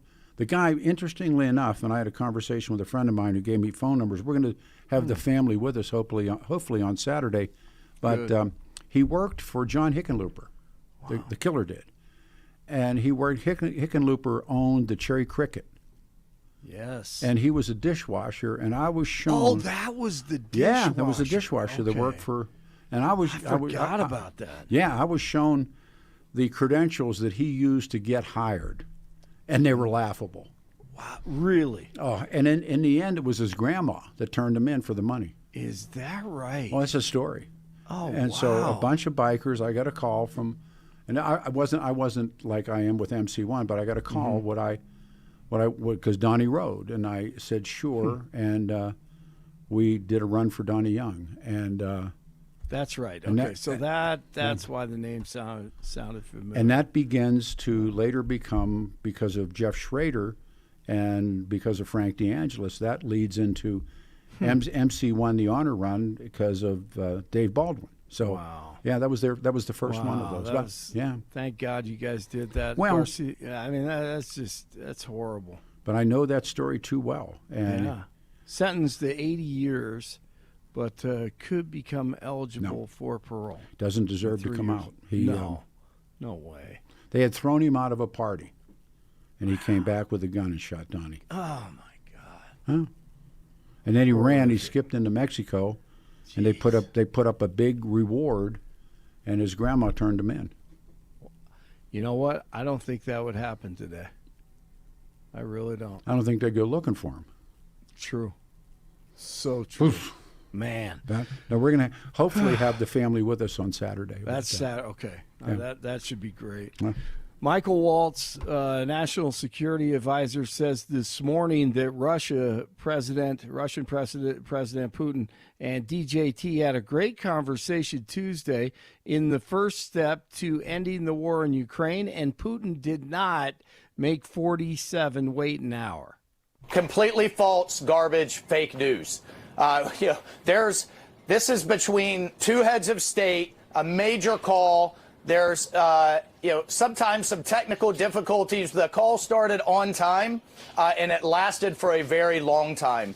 And both presidents covered a lot of ground, from the future of bilateral relationships, keeping, stabilizing the region, to solving this problem in Ukraine, ending this war, stopping the killing. Ukrainian President Zelensky says that he'll talk to Trump about the next steps related to a ceasefire with Russia. Let's hope so. A federal judge is temporarily blocking the Trump administration's transgender military ban. Last month, DJT signed an executive order banning transgender people from serving in the military. Now a judge is barring Defense Secretary Pete Hegseth from implementing the order. No surprise there. The classified files of the JFK assassination were made public, of course. Pete's been talking about it all morning. Experts said that they don't believe the files will contain any surprises, but historians said that they'll need time to assess them. Elon and SpaceX rescued the two astronauts from the International Space Station on Tuesday. It could have been done 9 months ago, but the Democrat in office opted not to. No, we definitely offered to return the astronauts earlier. There's no question about that. The astronauts were only supposed to be there for 8 days, and they've been there for almost 10 months. So obviously that doesn't make any sense. SpaceX could have brought the astronauts back after a few months at most, and we made that offer to the Biden administration. It was rejected for political reasons, and that's just a fact. The attack on Elon and Tesla continues. Vandalized cars, nut jobs, shooting Teslas, and blowing them up at a dealership in Vegas on Tuesday. Elon's just trying to make America great again. It's really come as quite a shock to me that there's this level of really hatred and violence from the left. I always thought the left, or the Democrats, were supposed to be the party of empathy, the party of caring, and yet they're burning down cars, they're firebombing dealerships, they're firing bullets into dealerships, they're just, smashing up Teslas. Tesla is a peaceful company. We've never done anything harmful. I've never done anything harmful. I've only done productive things. I think we just have a deranged... there's some kind of mental illness thing going on here, because this doesn't make any sense. Yeah, and I think there are larger forces at work as well. I mean, I don't know who's funding it and who's coordinating it, because this is crazy. I've never seen anything like this. Got that right on Fox last night. New Transportation Secretary Sean Duffy this morning says that if New York doesn't clean up their act with subways, they won't be receiving any federal money. We give millions of dollars a year to the New York subway, and part of the requirement is they keep it safe. And so what we're going to do is say, listen, if you can't keep your subway safe, if people can't go to the subway and not be afraid of being stabbed or thrown in front of tracks or burnt, and we can't consider the subway a subway and not a homeless shelter, we're going to pull your money. And it's not just New York. It'll be Chicago. It'll be Washington, D.C. The American people expect their subways to be places where they can come in and out of cities and do it safely. And by the way, wouldn't it be nice if it was clean? Amen. Nuggets at the Lakers tonight. Avs take on the Leafs. Alabama State and North Carolina win their play-in games last night, and they advanced to the first round of the NCAA tournament. The bracket, it all tips off on Thursday, of course. 24 in Englewood, 23 in Broomfield, 26 in Denver. Jeff and Billy out today. And Pete is in, and he continues. Blake Olson, News Talk 710 KNUS. A fast-moving Pacific cold front will come through Colorado's high country today, then out into the Front Range this afternoon and tonight, bringing a change in the weather. Increasingly cloudy, highs upper 50s and low 60s. Again, another very windy day. Temperatures will be falling this afternoon with a chance of showers. Rain and snow showers tonight, turning to snow showers, colder, lows mid to upper 20s, and windy. Cool tomorrow, windy, low to mid-40s, maybe a morning snow shower. 20s tomorrow night, warming back to the 50s Thursday and Friday. Meteorologist Don Day in the 710 KNUS Weather Center. Hospital there where their condition is as yet unknown. We have just learned, however, that Father Huber, one of the two priests called into the room, has administered the last sacrament of the church to President Kennedy. From Dallas, Texas, the flash, apparently official, President Kennedy died at 1 p.m. Central Standard Time. And good morning, everyone. I'm Peter Boyles, and for the fellows, it's March the 19th. They're here tomorrow, 2025. 61 years it took, or 61 years later, and there's already people saying it hasn't all dropped. But the files, and this is, again, the documents that include references to all kinds of conspiracy theories, and it is all now here, documents apparently that suggest Castro, Defense Department docs from 63, the Cold War stuff. But there's some stuff in there that's pretty significant as well. But the real question of the morning, and it took me a while to filter into this, is why it matters, or why does it, matter? Jackie's really been kind. Lines are open, 303-696-1971. Jack, you're up again. Go get them. Yeah, I mean, the theory that they took Jack Kennedy out because Bobby was chasing after the mob and the mob felt double-crossed. I think that probably, I mean, obviously, that's speculation. You can't prove it. But if I was going to bet on anything, I'd bet on that. And I think it, at least according to many of the chronicles, that it haunted him, that he knew, that Bobby knew. Yeah. And they couldn't. They tried to talk to the ambassador, to Joe Kennedy, who had a massive stroke, and he had the relationship with at least Frank Costello and some of the old dons. Right. And he was incapable. He couldn't. There was no way that he could interfere as he did to get his son elected. And that's right. Well, he did whatever he had to do. I mean, that's the way he operated. Oh, totally capable of doing the worst. Joe Kennedy is a bad guy. Yeah, and Bobby is even worse. Let me jump to one other thing, Pete. All right. Which is on the front burner right now. We don't need an executive branch of government anymore. We've got district court judges that are gonna run foreign policy for us from now on. That's always been the case. The judges make the law. I'm always I'm shocked now to hear people say that, but legislators always get tested, always get whatever happens, and it's judges that make laws in this country. No, I'm serious. If you think about what melts down, recently the biggest turn probably in the court was Roe v. Wade. The judges are making the decisions, not the voters. Well, when it comes to foreign policy, generally the president, the executive branch, and then they have to run it by Congress if there's any kind of a treaty involved or something like that. But what we have, who the hell are these district court judges? They're not even elected. I'm saying to you.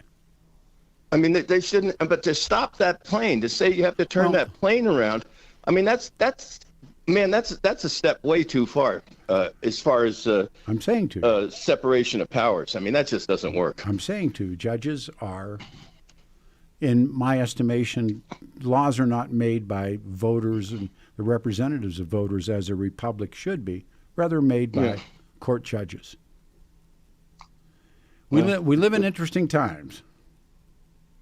Yeah, well, these things have been challenged before, and of course they have to go to.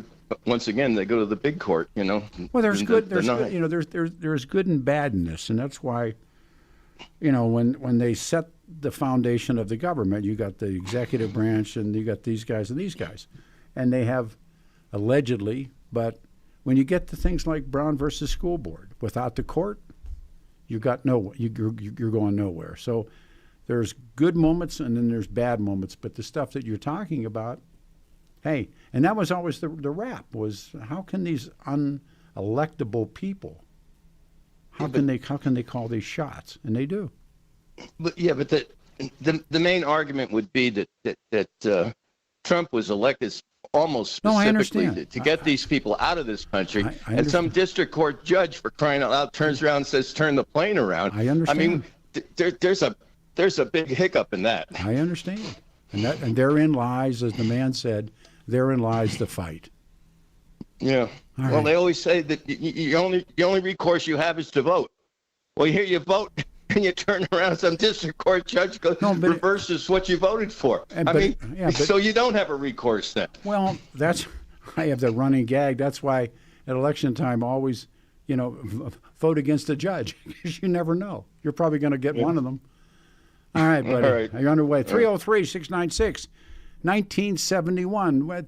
Two topics, and I think the one that's... And by the way, if you want to make comments on what happened last Saturday on the radio show when we had the two Venezuelan guys on, but there's something that I've read about. I stood at the tip of, on the northern end of the Darien Pass, and was sent a video inside this deadly immigrant route that these guys did walk, coming into America, and it's called the Darien, and you can see this video.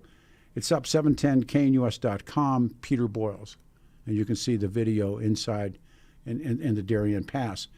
We ask, why does this matter? 61 years after Jack Kennedy's killed in Dallas, the decades of government reluctance to release any and all documents related to the assassination, fueling all these conspiracy theories that we all have. Let us go. Is it Kevin? Is that who it is? Line 2, Kevin. Hey, Kevin, you're on a radio show with Peter Boyles. Good morning. Kevin. We got him? Kevin to Peter. There, I heard somebody cough. All right, Kevin, you're on the show. Good morning. Okay. Good morning. Yes, good morning. Is this Peter? Yes, ma'am. Yes, sir. I'm sorry. The Doobie Brothers taking it to the streets. Doobie Remember Brothers. that? Oh, of course. I actually know one of the Doobie Brothers quite well. Tom Johnston. I ride motor. No, he probably didn't want his name on the air, but I ride motorcycles with him. He's there's one of them that works for the Nuclear Defense Department part-time. Of the dudes? Who is that? He played for Steely Dan, also the guitarist. You got me. Anyhow, you called for a reason. Go ahead. Oh, I just wanted to pass on. Pete, are you still playing guitar at all? Not very well, but not very well. I just love it when you get the Wild Birds Unlimited guys on. That is so cool. Those guys are unbelievable. Unbelievable. I got a call this week. Yes. Oh, that's why I asked you about the guitar, man. The boys play together. They're so cool, man. I'll let you get going. I know you got a lot of calls. Thank you. So, Pete, it's so good. I mean, this is reminiscing so much like good old times, man. Thanks for your time. So cool. Thank you very much. Goodbye. All right. I love this one. Joe from Arvada. Good morning, everyone. 710 KNUS. Welcome to the show. Joe. Well, good morning, Pete. I think this is where it was always headed. The Trump team understood that the activist judges have taken over. I think you're right. But here's the thing. The founders didn't design it this way. Yeah, they designed it as a check and a balance, but not as a we run the country judiciary. If you go back to John Jay and the writings of Jefferson and these people, there was an argument, and it was, and they're called the Federalists, and the argument that took place was where the power was going to lie, and that kicks this all off. Was it going to be centrally controlled, or was it going to be a confederation? Or was it going to be? And so that's the early argument of the framers. Who held the stick? Who held the stroke? And well, I think that there are options that were put in place, and one of them was to go ahead and get rid of judges. What do they call it? To have the Congress vote them out, or just like the president, right? I mean, there is not the Supreme Court. I mean, no, the Supreme Court. You're right. There has to be an end line, and also there's two parts of this. I think the president should come against these judges because it has gone too far. You said it. The courts are running the country, and they're not running it well. And it's time for the people to run the country again. And so he needs to put the finger on them and say, this judge, this judge, this judge, and this judge need to get the whack. And again, because you don't like the judge doesn't mean that the judge is wrong. And that's really the debate, because that's the Brown versus School Board 1954. And it's Topeka, Kansas. And they were a segregated school board. And along comes a judge, Earl Warren, who had been governor of California when they rounded up the Japanese, or the so-called Nisei Americans. And he always harbored that. Dwight Eisenhower said the biggest mistake that he had made was making him the Chief Justice of the court, but he made a decision, and it was called segregation. It was against segregation, called integration, and that decision, 1954, Brown versus the school board, and it gives a lot of weight to the struggle for equal rights in this country today. So you can't. Well, I think your point is well taken, and the obvious effects of the judges running the school system is crap. But they didn't it wasn't running the school system. Yes, they did. No, the Supreme Court. I'm not going to do this with you, Joe. I hope you enjoyed Saturday. That's not what the judges did. The judges didn't run the schools. I think we have to take a pause, right? All right, we have a line open, 303-696-1971. Earl Warren in the court made the Brown versus School Board decision in 54 that would begin integration. Cut, flat, and dry. Not about curriculum, not about anything else, about saying you can't, it was called separate but equal, AKA Jim Crow. right back after this.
The bulletin is that our correspondent in Dallas, Dan Rather, reports that the Dallas police have arrested a 30-year-old man who was found with a weapon in his possession.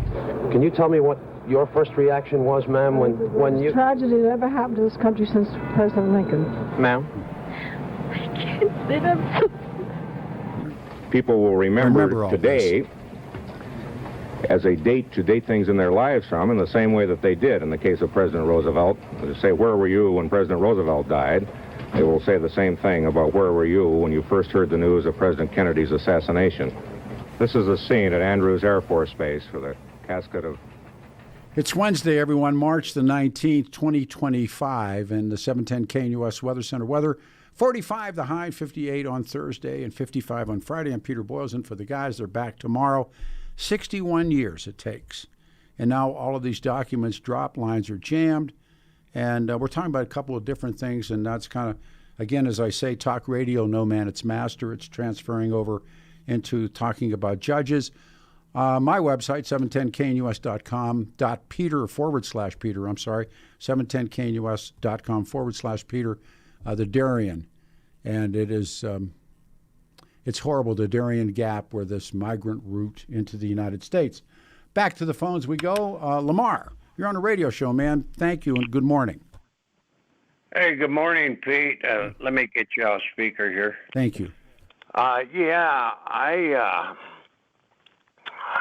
61 years ago already. 61 years ago, yes. Yeah, I was back in Minnesota. I was at a reform school. And well, I stole the car when I was 14. But anyways, I was in reform school, and everybody was watching this on television. Sure. That we seen him get shot. No, I don't think that film came later. I don't think. Oh, it did it? Yeah, it might have did. Yeah, you didn't see it. But anyways, I remember we all seen that. There must have been 500 juveniles in there, and everybody just bowed down. They were crying. Oh, yeah. A lot of them left and ran away, and the counselors were trying to chase them down, and it was a bad situation back then. It was insane. No one knew. No one knew. Yeah. Hey, Peter, I seen you on YouTube. I didn't think you... I thought you were a little younger than that, but... I'm an old man. Yeah. Yeah. And, you know, my mother said... long time ago, she says, you know what? Grass doesn't grow on a busy street. I thought you were like James Fonda, long hair and a beard. At one time. So grass don't grow on a busy street. Old guy's hair falls out. I believe Oswald shot Kennedy, but... there's conspiracy. Oh. You know, it could be the CIA involved or FBI or whatever. Look what happened to Reagan. Look what happened to Trump. You know, we really don't know. Well said. Thank you for your time. Say hi, man. Thank you, brother. 303-696-1971. We go to Grant. Grant, you're on the radio show. Good morning to you. How's it going today, sir? Back and forth. Yeah, I know. I hear you. You asked a question on all this stuff. Why does it matter? Why does it matter? After 61 years. Right. Well, I think that people, the inherent fascination of conspiracy theories is actually people waking up to the atrocities of the lies that have perpetuated in their lifetimes. I agree. You know, and I think that we're in a supercharged moment right now in the history of this being, that people are questioning a lot of their own existence in a society of what you were told was one thing. That's right. And why you get up in the morning and have to choose between a $5 loaf of bread and a $4 loaf of bread when you have presidents' heads being blown off in the middle of the street in Dallas. Yes. I called you a couple of weeks ago and, mentioned the show Peaky Blinders. Yeah, I got to start watching. I've been so busy with two big projects. You'll swallow yourself into it. And the point of that is that nothing has changed. We are in these battles, just constant battles of power and money and evil. And, Donald Trump's decisions on deporting a plane and having a judge turn it around, in these times, you just do it. Well, just do what your mandate is and let these people scramble and come around the backside and try to stop you on it. And this is always the battle that's going on in this place. I really enjoyed this call because last night when this stuff started to come down and I have no skills, I got a little laptop and I'm up late and banging away at it. But the discovery, and I wrote down on my worksheet, why does it matter? Because it's always mattered to me because I think what happened to Jack Kennedy, for whatever reasons those things happen, but they changed everything. And you're absolutely right. The fellow who earlier said the day the music died.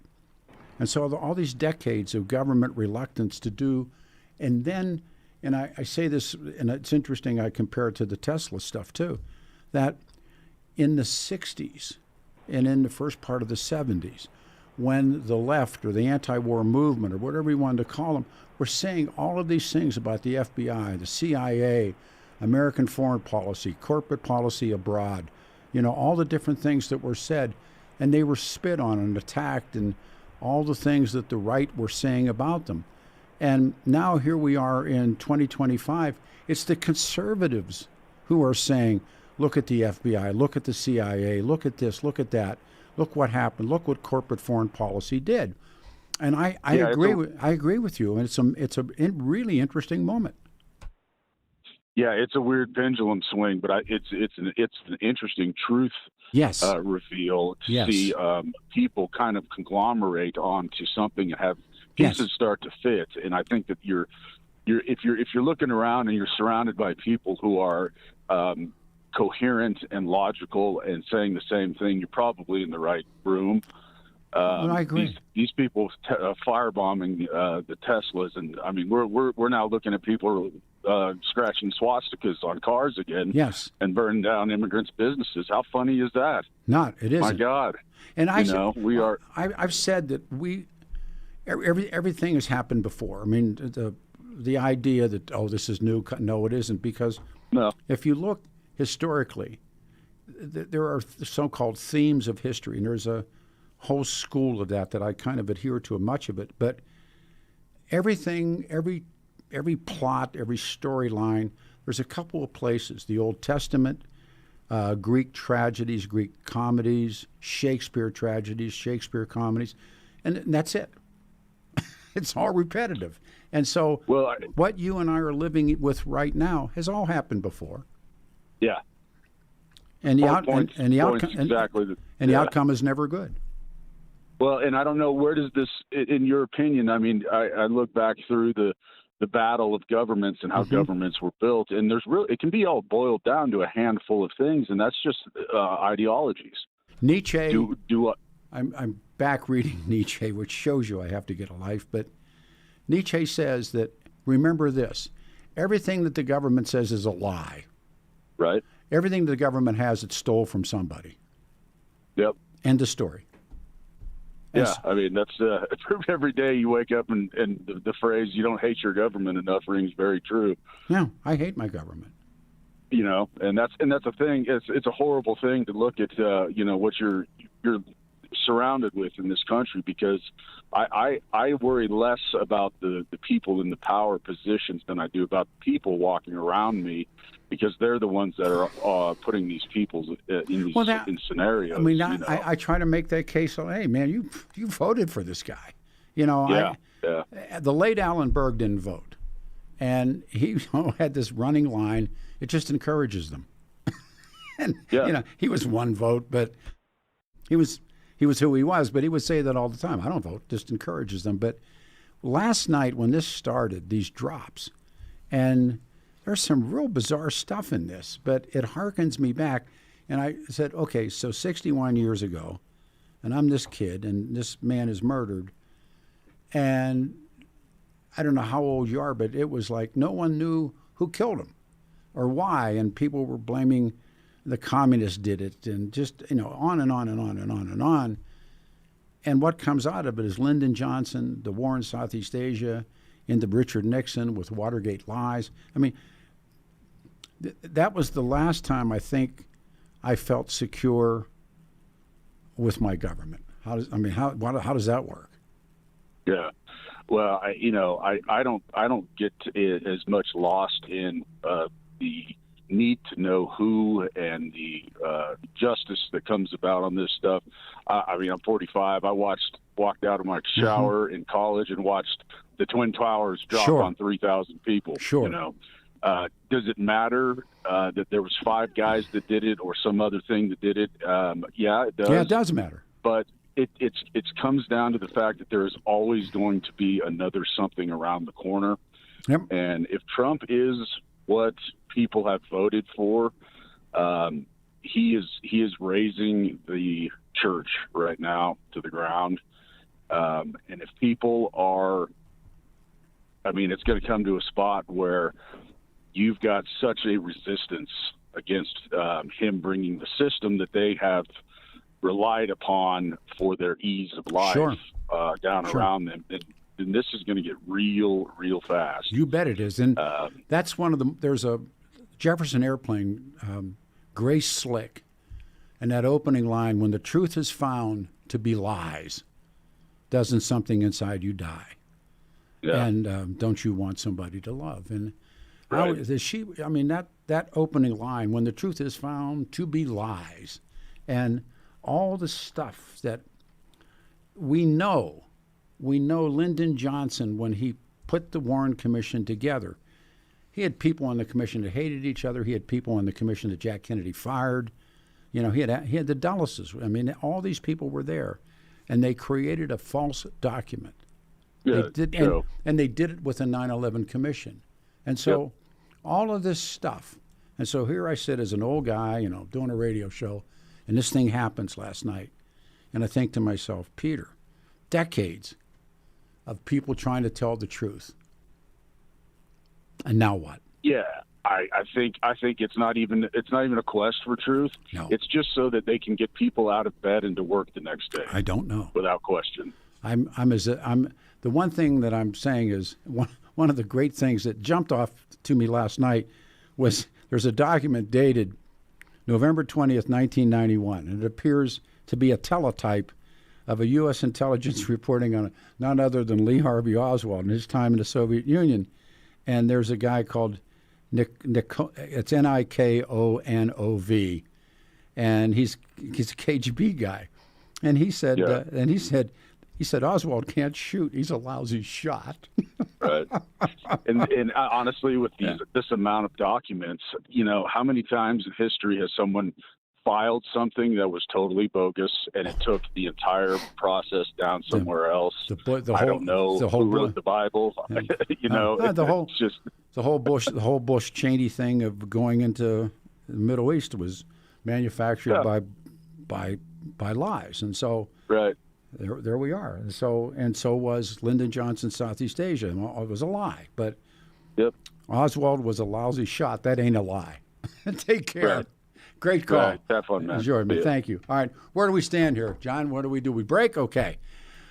Wednesday morning, March the 19th, 2025. Peter Boyles in for the guys. They're back tomorrow morning. A couple of quick things. It's going to be 45 for high, and tomorrow 58 degrees. Go to the website, 710.com. Let me start again. 710knus.com. Get it right, Peter. And then /Peter.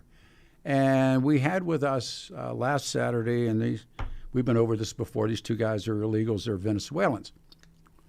And I, as a reader, and I knew about the Darien Gap, and I'd stood at the tip of it and said, I don't know how in the hell anybody... But these guys walked it, and everybody coming north walks it. And you can hear gunshots going off in this, but this is it's a doc, and it got sent to me, and Mark Crowley is here. He put it up for us. you can take a look at it inside that deadly immigrant route into our country. You can look at it forever you want to. The other one is the Teslas are now being attacked, and Tesla was kicked out of the car show in Vancouver, International Car Show, and then these docs, why does it matter, and then the courts. So, your turn, 303-696-1971.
Morning, everybody. Wednesday, the 19th of March, 2025. 45 the high today, blustery, and 58 tomorrow.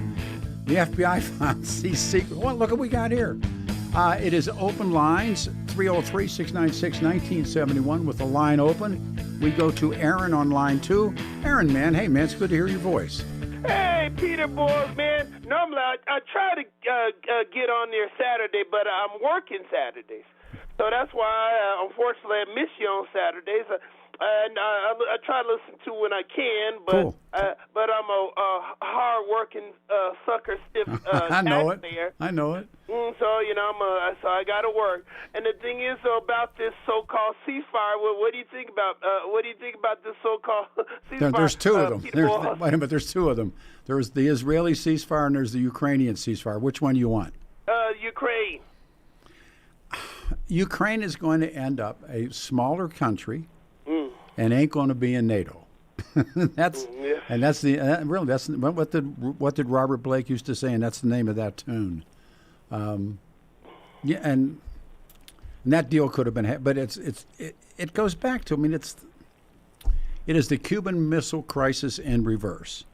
Putin said, "Don't bring in NATO." Ukrainians were bringing in NATO. Putin said, "Don't bring in NATO." We're bringing in NATO. And I personally believe there's American GIs in Ukraine right now. Together, somebody has to be technically skilled to do this kind of stuff that's being done. I'm not saying Ukrainians are dopes, but they're not. No, not by any stretch. But a lot of things. I just think that it's not your fight. It's not my fight. Why are we picking a fight with Putin? I don't get it. Why are we picking a fight with anybody in the world? Have we learned nothing?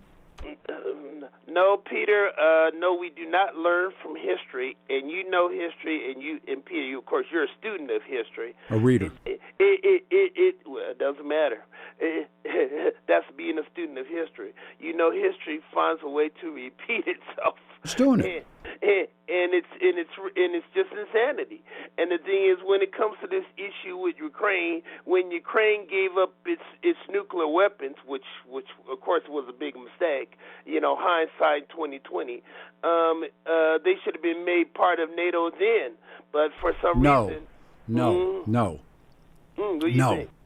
Not since the time of before the Romanovs. Look, the Russians, Soviets, whatever you want to call them, the United States of America has, we have something that does not want and doesn't allow, and it got violated by Kennedy, and it's the Truman corollary to the Monroe Doctrine. James Monroe was the president who said, "We don't want any interference in our hemisphere from foreign powers." So it's called the Monroe Doctrine.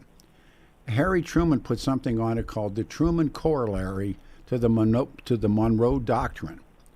And the Soviets, when Castro had nowhere else to go, and the Soviets come in, and that's the beginning of the violation. Then they bring the missiles.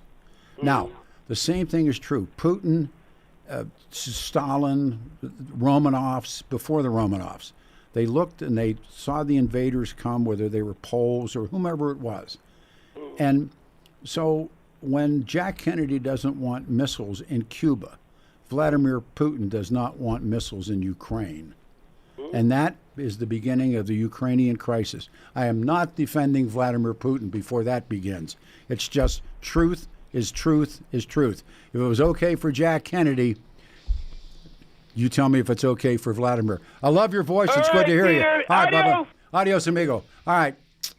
We turn around and come back on Wednesday. I'm Peter Boyles in for Jeff and Billy. They're here tomorrow, 710 KNUS.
Grace Slick.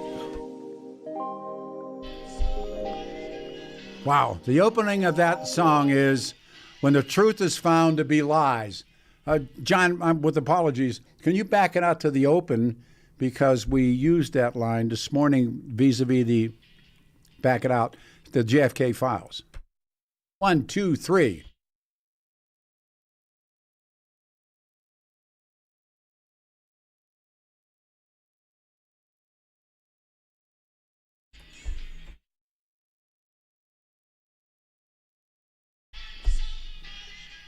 There you go. Thank you. Good get.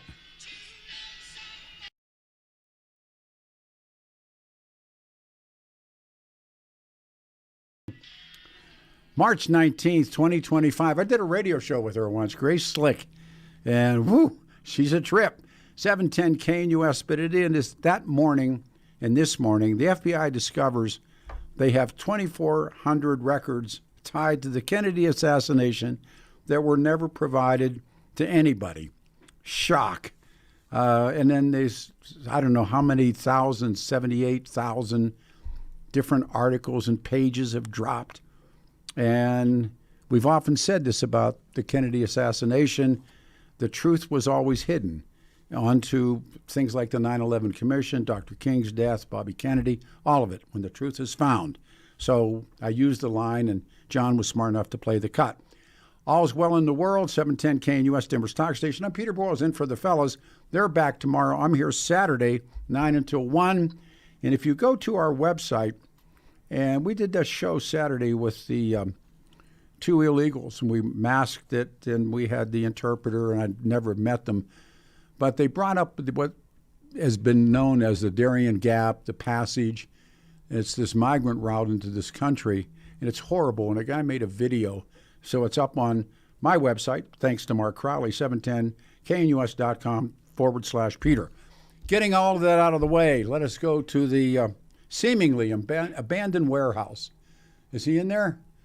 Ladies and gentlemen, the man with a plan. Remember that? Yeah. There he is. Ladies and gentlemen, Blake Olson. Man, good morning. What a show. This has been a fun show. It has been. It's been so great listening to you, Pete. That is awesome. And the Darien Gap, man, that place, holy moly, the stories that I've heard about that and the journeys. Man, that's incredible. Your show last week was amazing. Well, 100 people go in and only 40 come out. That's the...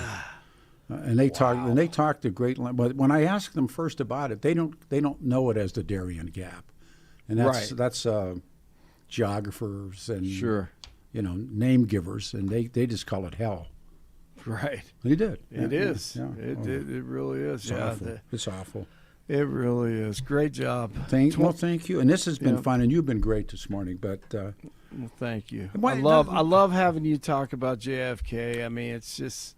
It's surreal almost when you look back at it. I was looking at some photos, some of those great color photos that they've been showing. God, it's just amazing, man. And it's amazing because, the last beautiful woman before Mrs. Trump was indeed was Mrs. Kennedy. Oh, man, incredible, right? She was, the way she dressed and everything. My dad loved her. My dad thought the world of her. Yeah. Yeah. That how, especially after into the funeral, when and that little kid's saluting, and now he's gone. He dies in an airplane, and wow. Right.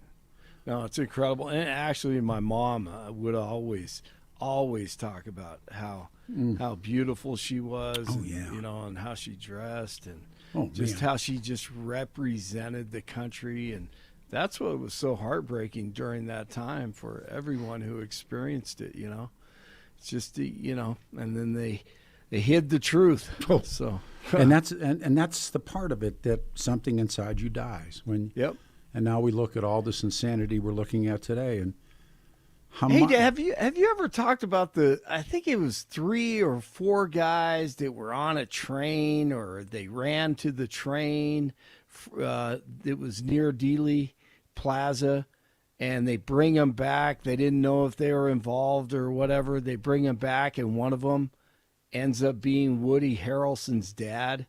Well, Woody Harrelson's father's in prison, or maybe he's dead. But yes, in Austin, I think, murdered a judge. Yeah, and evidently, I heard one time, I don't know, it was 2 or 3 years ago, that he was one of the guys that they pulled back, didn't have anything to do with it. Yeah, the bums. Yeah. Right. That's come up. Wow. But he killed. He was on behalf of a biker club. He took a guy's life and killed the guy. Yes. Yeah. Yes, and it's kind of connected to the LBJ and that type of thing. That's right. They called him. They called the judge was Maximum John. John, see if you can Google that and find it. But I know what they called him, Maximum John. Yes. And then Sirica got that jacket. Maximum John Sirica got that jacket. Man. Ooh, but and that Texas mob, though, I mean, they were dirty too. Oh my goodness. But if you remember, organized crime in Dallas, Texas, was run out of New Orleans. Yes. It was run by Carlos Marcello, who there's a tape now that's dropped of Carlos Marcello in jail, and he's claiming he was part of it. Wow. And so, it gets into that three-legged stool of Carlos Marcello, Santos Traficante, and then Momo Giancana in Chicago. It's just fascinating stuff. It really is. All right, Pete, 29 and cloudy, windy. It's cold outside. Feels like 11 degrees in Denver. Expecting a high of 43 today. The 7-10 5-day forecast coming up. Our top story, Ukrainian President Zelensky says he's open to an agreement with Russia, but the U.S. will have to monitor the situation for it to work. Zelensky said he'll talk to DJT about the next steps related to a ceasefire with Russia. National Security Advisor Michael Waltz said this morning that 47 did not have to wait an hour to talk to Putin. Completely false, garbage, fake news. This is between two heads of state, a major call. There's, sometimes some technical difficulties. The call started on time, and it lasted for a very long time. And both presidents covered a lot of ground, from the future of bilateral relationships, keeping, stabilizing the region, to solving this problem in Ukraine, ending this war, stopping the killing. Another ton of files, as Pete said, on former President John F. Kennedy's assassination now available to the public. The Trump administration released over 63,000 pages. Most of it points to the CIA. What a shocker. 2 NASA astronauts stuck on the International Space Station for 9 months are back on Earth this morning, thanks to Elon and SpaceX. Sonny Williams, Butch Wilmore had to stay far longer, thanks to former President Biden. No, we definitely offered to return the astronauts earlier. There's no question about that. The astronauts were only supposed to be there for 8 days, and they've been there for almost 10 months. So obviously that doesn't make any sense. SpaceX could have brought the astronauts back after a few months at most, and we made that offer to the Biden administration. It was rejected for political reasons, and that's just a fact. And then the horrible scene at the Tesla dealership with cars exploding in Vegas has ignited a lot of people across the country as the left continues to target Elon. Scott Jennings on CNN. Donald Trump said these are domestic terrorists. Everybody laughed about it and scoffed at it. That video looks like terrorism to me. I mean, it's obviously an organized, coordinated effort, however people are communicating with each other, to do this to people around the country who chose to buy a Tesla at some point in the past, many of whom I'm sure are Democrats who bought them in the first place, all because their entire political worldview is ruled by their emotions. And that's the American left right now. It is one angry mob after another willing to take things into their own hands, up to and including keying, firebombing, and otherwise vandalizing cars and car dealerships and charging stations. It's outrageous. It is terrorism. People ought to be put in jail and left there for a very long time and be taught a lesson. lefties continue to gin it up. Tim Walz, remember him? Tim Walz, not Borders, the clown. He says he's enjoying watching Tesla stock go down. Some of you know this on the iPhone. They've got that little stock app. I added Tesla to it to give me a little boost during the day. 225 and dropping. So, and if you own one, we're not blaming you. You can take dental floss and pull the Tesla thing off, and take out, just telling you. And then he tells Gavin Greaseball Newscomb on his podcast he wants to fight conservatives. This I think I can kick most of their ass. I do think that if they want to do it. I know I can outrun them, but I don't know if we're going to fall into that place where we want to. Okay, we challenge you to a WWE fight here type of thing. Okay, let's go on, buddy. And plural would be asses. Be careful what you ask for. Yeah, exactly. Woo. Boy, isn't that the truth? You just hit it on the head right there. Be careful what you ask for. Oh, my goodness. Before the sun goes down, this is it. Somebody's going to step up and say, you just don't do stuff like that. Somebody's going to try me. Yeah, let's see what you got. Yeah, no. That's right. No. I'm sure there's one or two out there Guarantee who may find him today. Yeah.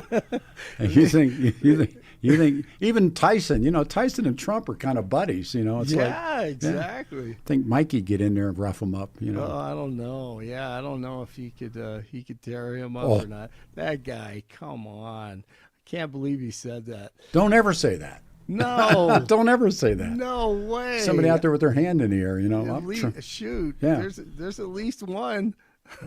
There's more. Yeah, you got that right. You're just like, one of the things that since you've been playing that cotton, I've been looking at it, I'm thinking to myself, that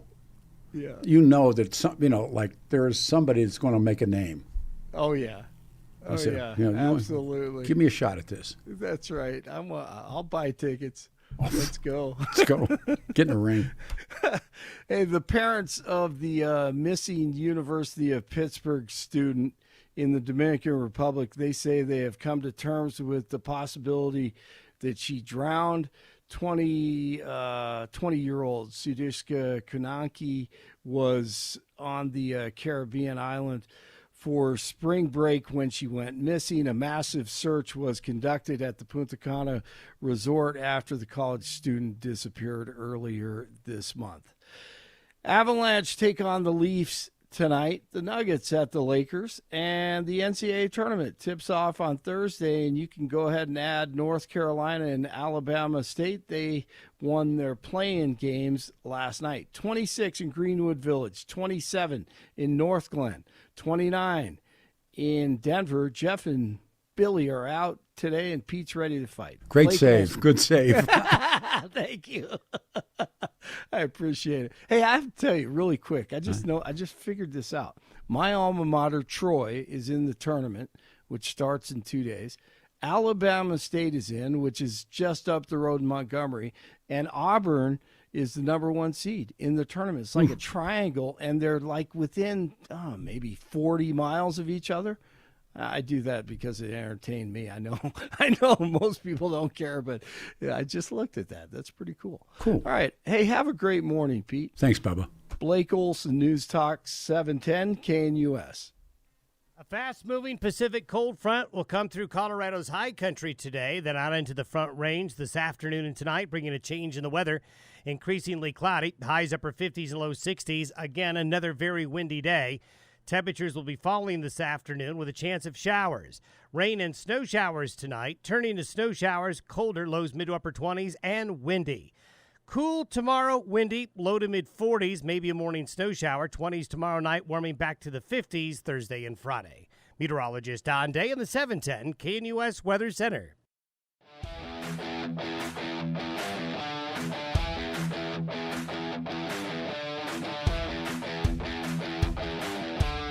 Good morning, 710 KNUS, Denver's talk station.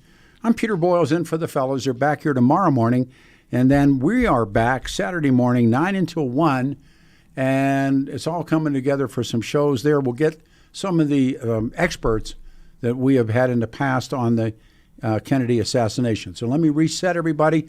You know how hot it's going to be. Nice day, really 45, but tomorrow 58 and 55 on Friday. I'm here Saturday morning. It's going to be 63 on Saturday morning. So the FBI, I don't want to do that again, but the FBI suddenly finds documents, and that part of it was laughable. So I have been a geek, my choice of words, about the Kennedy assassination probably since it happened. And there was a book entitled Rush to Judgment. I was thinking during Blake's News, and the book was the first book to challenge the Warren Report. And I read that, and then it just took off from there. So last night, beginning about 7 o'clock, this document drop began. Tens of thousands of classified files on the assassination of John Kennedy were released to the public. And overnight, so I was up, I have a limited ability on the internet, but I was reading what was there. And to his credit, Donald Trump had signed the executive order. There were 80,000 documents related to JFK and his death be made available to the public. And the National Archives partnered with agencies, the feds, to comply. It's Executive Order 14176, including the reports where claims that the CIA was responsible and all the different things that went with it. And they all came tumbling down. And now what? So I make these worksheets for myself, and now that I only got a once-a-week gig, sometimes I just have it there on the counter, and I just add a sentence to it. But I ask this, and I circled it now 3 or 4 different times, why it matters. Why does it matter? This discovery, 61, it's hard to believe, 61 years after Kennedy's killed in Dallas, and decades of the government's lies about Southeast Asia, the Middle East. I mean, you go on and on and on and on. And regardless, I mean, administrations come and go, judges come and go. Why do they continue to lie? And they are liars. And there's all these conspiracy theories and everything that goes with that. There's some interesting things, and I haven't even begun to look at it. And it would take probably the rest of my life to go through any of this and never get there anyhow. But why does it matter? And I thought that, driving in this morning, why does it matter? And I have, like many of you, followed this stuff, from the Oswald stuff to, the CIA people, and it brings you into the black bag jobs and the black budgets and what United States CIA was doing and what they've done. And one of the callers said it just makes you despise them, and I do. And it makes you despise them more now. Also, on the web this morning, we had those Venezuelan illegals on the radio show with an interpreter on Saturday that caused a lot of people problems. But they talked about, and I as a reader, and I actually stood at the tip of the Darien Gap. And I have friends of mine who talked about riding motorcycles through there that now, of course, you wouldn't even dare do it now, but said even then, it was bog in the mud. But now you can actually hear gunshots in the background, and these people walked 7 months to get here, which begs all these other questions. But just take a look at that vid if you would. So it's lines open. We're in the final hour of Jeff and Billy, and it is your turn. 303-696-1971. We're also talking about judges. We're also talking about Teslas being burned and attacked. And last but not least, I come back to this morning of asking, why does it matter? 61 years, that's a long time. It's like I was a kid working. And why does it matter, Peter? Why does it matter that suddenly these people have discovered? Or why does it matter the things they are saying? And one of the things I thought that was of interest and important, the Ruskies. And if you look at the JFK files, and it's a National Archives website, and some of the files are scans of documents, and some are very blurred or have become faint or they're difficult to read. I mean, it's been such 61 years. There's also photographs and recordings. Carlos Marcello, I want to listen to that one, from the 60s. But there's one document that it's ironic that is dated November 20, 1991, and it appears to be a teletype of U.S. intelligence reporting on Lee Harvey Oswald and his time in the Soviet Union and his relationship with his wife, remember Marina. And apparently he's a lousy shot. So the doc says that there's a KGB official named Nikonov, Nikonof, O-V. And he reviews the files from the KGB, the feared Soviet Security Service, to determine if Oswald had been a KGB agent, which was one of the many theories that we heard. But Reuters is now reporting, and this is where I picked this up, that the document cited a report from an American professor named, do with this as you may, E.B. Smith, who reported that he talked in Moscow about Oswald with a KGB official, Slava, S-L-A-V-A, Nikonov, who said he reviewed 5 thick files about the assassin to determine if he had been KGB agent. This is I'll read this to you. This is a quote. Nikonov is now confident that Oswald at no time was an agent controlled by the KGB. Kicker. From the description, he said he doubted if anyone could run Oswald's life, which led those guys to believe that to control Oswald. So that comes back to what the KGB is saying, do with that as you may. Watched him closely. Watched him constantly. Of course they did when he was in the U.S. Nikonov also commented Oswald had a stormy relationship with his Soviet wife who, I'll read this to you, rode him incessantly. So, Oswald. The KGB files also reflect that Oswald was a poor shot. Does that shock anybody? Oswald, someone once said, hitting a bull, in that part of the bull with a bass fiddle. Oswald was a poor shot when he tried target firing in the USSR. Many conspiracy theorists that I've read or interviewed over the years have taken bits and pieces from CIA files on Oswald, including erratic behavior and proof that he didn't act alone or actually had nothing to do with it because of who he was. And there's a Carlos Marcello part of this, and there's all this different stuff. But there's also this Army captain, and they put him in there. One of the releases is a document, a memo, about an article printed in Ramparts magazine. I haven't thought about Ramparts magazine in years. I read Ramparts. And there was another one called Scanlons, and they were very left radical magazines. And Ramparts, at one time, I believe, had been a Catholic mag, and the Ramparts being as on the Ramparts as a castle. In 67 of June, I don't remember reading it in Ramparts, but I remember reading about it, and I don't know where or when, but there's this U.S. Army captain whose name is John Garrett Underhill, Jr.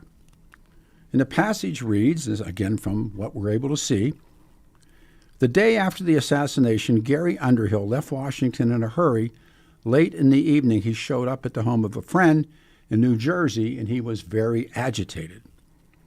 A small clique, as you know, within the CIA, which this is really, I truly believe this, the CIA's responsibility for the assassination.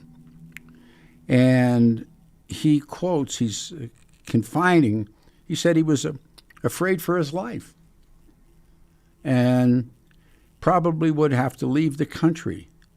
Less than 6 months later, he's found shot to death. It's ruled a suicide. We'll go up and read on the stuff that's coming into us. I'll tell you why the Kennedy files matter. Because if we knew the whole truth, those of us that love this country will never be able to look at our flag in the same manner. Wow. No, I mean, there was Jeffrey Parrott's this really brilliant historian who did a book called entitled A Country Made by War. And making this nation as we have made. So, you know, the bitter with the better. This other doc, a KGB official, and there was a number of KGB files determining if Oswald had been an agent. And they're confident that he was not an agent. I remember my dad and his friends and my uncles talking about that they thought, because there was those pictures of Oswald, fair play for Cuba. Remember those when they saw it? They were sure. Another document, a letter sent to the British Embassy in 1978, and this guy Sergey, and it's CZOR. I think I went to high school with this guy. Sergey, CZORNONOH.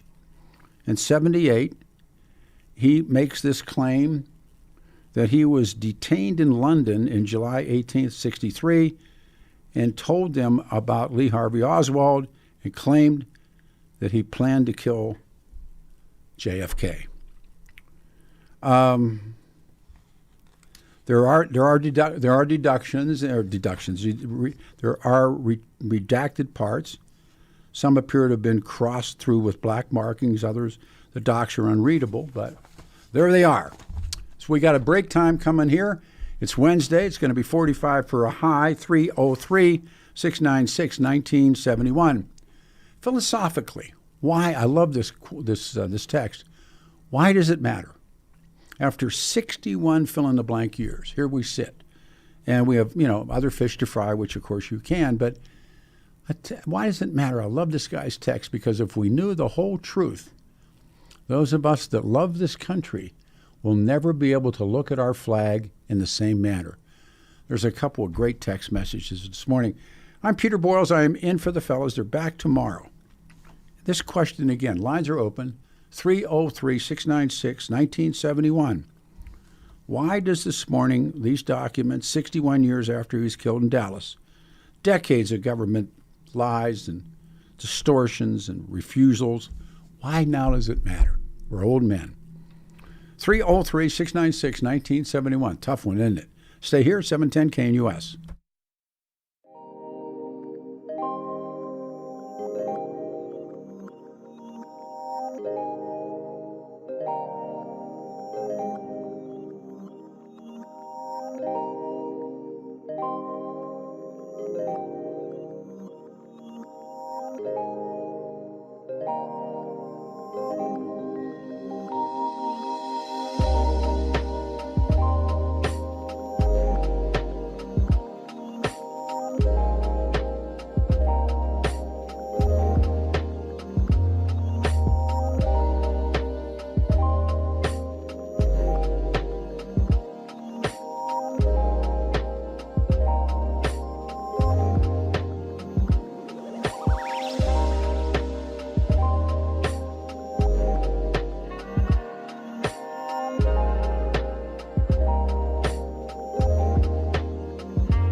Ron in third and headed to home. 710 KNUS, Denver's talk station. About 27 minutes left.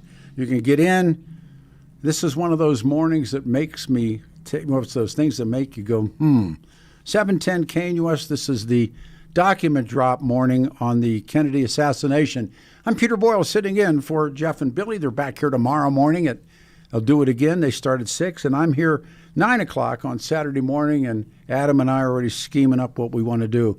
This is Wednesday, the 19th morning of March, 45 degrees, blustery day. Tomorrow, 58 and 55 on Friday. And there are 3 different topics out here that are running hard. One is the attacks on the Tesla lots. And this other one is about judges and the power of judges.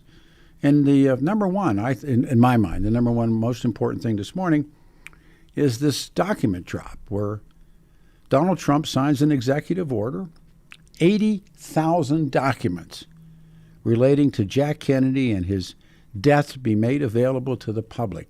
And here they come. And I'm like this little Kennedy geeky kid, but boy, there are some real good thinkers out there. And hopefully we can get some of those folks, because this just happened actually 7 p.m., but we can get some of the many people that we have dealt with for over a long, long time period, way before I was in radio, that I was reading those books. There was a guy, I was mentioning a guy named Mark Lane, who wrote a book called Rush to Judgment.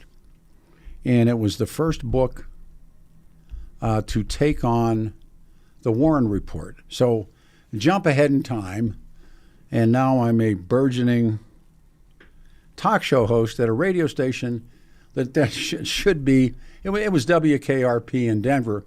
It was KWBZ. It was on South Broadway. It was owned by John Mullins and Corky Cartwright. And it hired all of us. I mean, it gave everybody that's really where I met Berg. Mike Rosen worked there. I mean, there was all the so-called radio legends that came through talk radio. Bill Barker worked there. Wow, who else? I mean, the names escape, but that's where I met Kenny Danon. Kenny worked there. And all the guys who made their bones in talk radio to making what talk radio once was KWBZ. So Mark Lane is in Denver. And of all things, he's representing Jonestown with Jim Jones. And I asked, we didn't have the systems that we have today, but made phone calls, and bigger than you know what, Mark Lane came into the studio. And I told him, I said, and he was more interested in talking about Jones and Jonestown, which was really an interesting part of everything then as well. But we talked about a little bit about the Kennedy stuff, and I said, what triggered you to write the book? And it's still, one of those foundation books if you're going to read about, the whole scenario of killing Jack Kennedy. And when you go back and look at his work today, he was off by a lot of different stuff, but he was spot on about some other stuff. And I remember we talked about Jim Jones in Jonestown, and there was a full colonel getting out of the military, and this is a follow-up to that, which triggered many. And he was, It's Southcom, Southern Command, and he was in charge of Jonestown, but he was getting out, and he was taking his, get out physical, and somebody knew him, somebody knew somebody, the guy would like to talk, because now he's out. They were about to get out, and he was, kind of on his own. And he came in to talk about Jim Jones and Jonestown, and that story that I still remember and occasionally tell somebody. He told me that he was the head of the team that went into Jonestown, where all the bodies are dead and Jones is there, and it's just horrible, the aftermath. But he told me a story that I've always thought about. He said they found a D9 Caterpillar tractor, because remember they were building Utopia in Jonestown. And he said, how did it get there? How did they get a D9 Caterpillar? That's the big one. How did they get it there? And he said, we never knew how they got it there. And he had a team of SF guys with him. and they got the tractor started. And he said, and they used it to bury the bodies. I don't know, I forget how many people died in Jonestown, but they got to bury, and he said, as soon as we buried the last body, the tractor quit. And we never started it again. He said, we couldn't get it started again. And this guy's, he was like great. He was a great interview. And he was the head of the American military that went up and got to Jonestown. But he said they had a D9 Caterpillar. The big yellow ones, the biggest ones I think that they make is a D9. And he said, we got it started. And he said, and the bodies had swollen, and you can imagine how horrible it was. And we buried them. 900 is the death toll. At Jonestown? Yes, sir. Okay.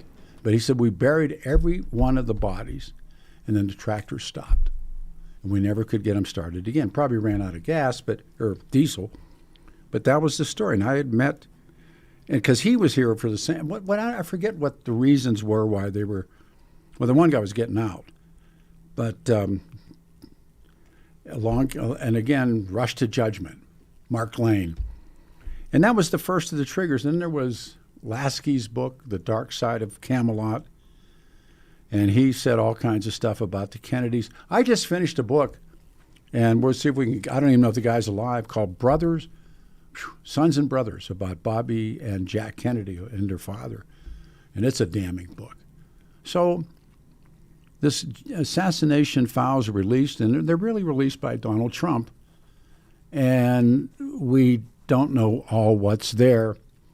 The network guys are saying, we're working 24/7. Okay, I hope so, because Saturday we'll be back at it again. But the description of the Oswald files, they knew who he was. And they knew everything. They've been following Oswald. The KGB was following Oswald. CIA was following Oswald. Oswald into Mexico. That was kind of new to them. I get a text, Peter, what year was Jonestown? See what year Jonestown was. I forget. Peter, you ask, why does it matter? Because it mattered, because it happened, and for the future of the history to live. Absolutely spot on. You think, here's one as we roll into this. Do you think we will ever know the final truth of any of this stuff? Serious question. I mean, why does it matter? Why does 61 years? I mean, the guy's been dead for 61 years. Why would the government hold this stuff back? I mean, doesn't it make you go, And you know that they're lying their tail feathers off on 9/11. That's a total cover up and a lie. All right, how long? What year was it? 1979. Okay, there it is. I was gigging on BZ doing mornings. Peter, that's a long time. But met Mark Lane, and I can't remember the colonel's name, but he's the one that told me about they went to Jonestown. Jonestown was bizarre. So things have happened. I'm sorry, boss. That was 1978. Poor glasses. Either way. Oh, short. It's okay, man. So, I mean, I don't know. I'll never be able to read the JFK files, but they are on the National Archives website, and I was gigging on them last night. Most of the files are scans of documents. Yeah, and some are, we need to pause, and some of them are blurred or become faint or difficult, but there they are. And there are docs you can read. I like the one, Oswald was a lousy shot, really, from the KGB. All right, they're being told to take the turn. 303-696-1971.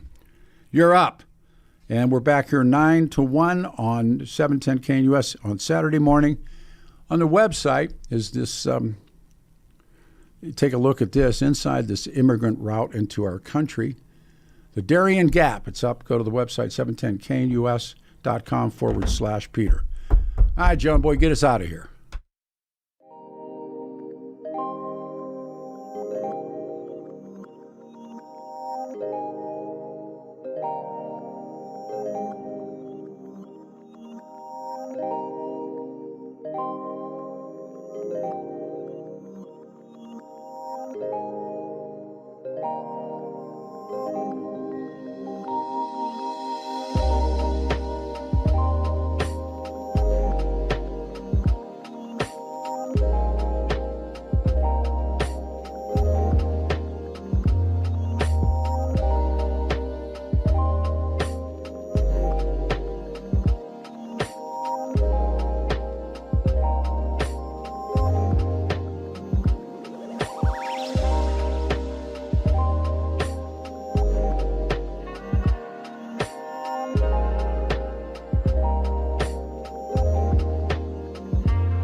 Network quality voice there. Good morning, everyone. Coming up on time. Jeff and Billy back tomorrow morning. I'm Peter Boyles, 710 KNUS, and our callers all disappeared. What happened? It went, line's gone. If everybody was there, come back. I don't know what happened. We took a glitch. 303-696-1971. Come back on. We'll stick you right on the air. On Saturday, we get this show's coming together about what we want to do, and I do want to come back to some of this. We'll be able to discern much more than what began last night. But the question I thought that was most significant is, why is it important? Why do you think after 61 fill-in-the-blank years and all the things that have happened in this country or to this country, things that you've lived through and things that you've watched and things that you were part of, and now we're here, the No Country for Old Men, sitting here, old guys. And this stuff was, when I was a young man, I was working a steel mill. And we're talking about everybody remembers where they were. I remember exactly where I was. And there was the guy was a bookie, was really what he was, but he was a pipe fitter. And he walked through the mill and everything. And I thought it was a joke. And he came up on the furnace, and he said, "Did you hear Kennedy's been shot?" And I thought it was one of those, the punchlines coming. No, well, blah, blah, blah, blah. And he looked at me, and he had tears in his eyes. And I said, what? And he said, the president's been shot. We didn't know he was dead. And if you know anything about mills or factories, there's a time shack, and there's houses and little places and little places you can eat lunch on picnic tables. And by that time, the other guys, the older guys, knew, and there was a radio there was a foreman had an office up on the furnace. The superintendent used it and different stuff like that, but they had a radio and they turned it on. KDKA in Pittsburgh, the KOA. And I have no idea who was on the air. I don't know anything about it. But somebody said, he's dead. And remember who these guys were. They were Union Democrats, a lot of Irishmen, a lot of, but it didn't matter because Kennedy had that. We didn't know half the stuff that we know now. But, he had everybody's attention. And remember the bars? Everything that night, the bars are closed, and the NFL played football that weekend. Alvin Pete Rozelle, your biggest regret. The Redskins played football, and they played. He didn't stop the games. That's it, everybody. Jeff and Billy will be back tomorrow, and I'll be here on Saturday.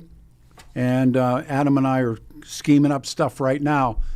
Thanks, you guys. Thank you very much, and it was a good show.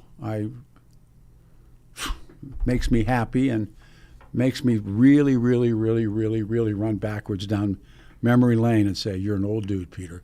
And you can take a look at that web, 710knus.com/Peter, inside the deadly route in America, to America, up in the Darien. So I'm sorry, folks on the phones, with respect, I got to pull the pen. John, you did a good job, John Boy. And Adam's on the con, and thank you to Mr. Crowley. You got some music, you want to play something, walk it out of here. You ready? 2, 3, 4. Walk it out. I need to go sleep and read. There you go. There's the music. Jeff and Billy are back here tomorrow morning. I'll do it again with you on Saturday. Thanks, Kelly Michaels. John, good job. And as always, Adam, you're the man.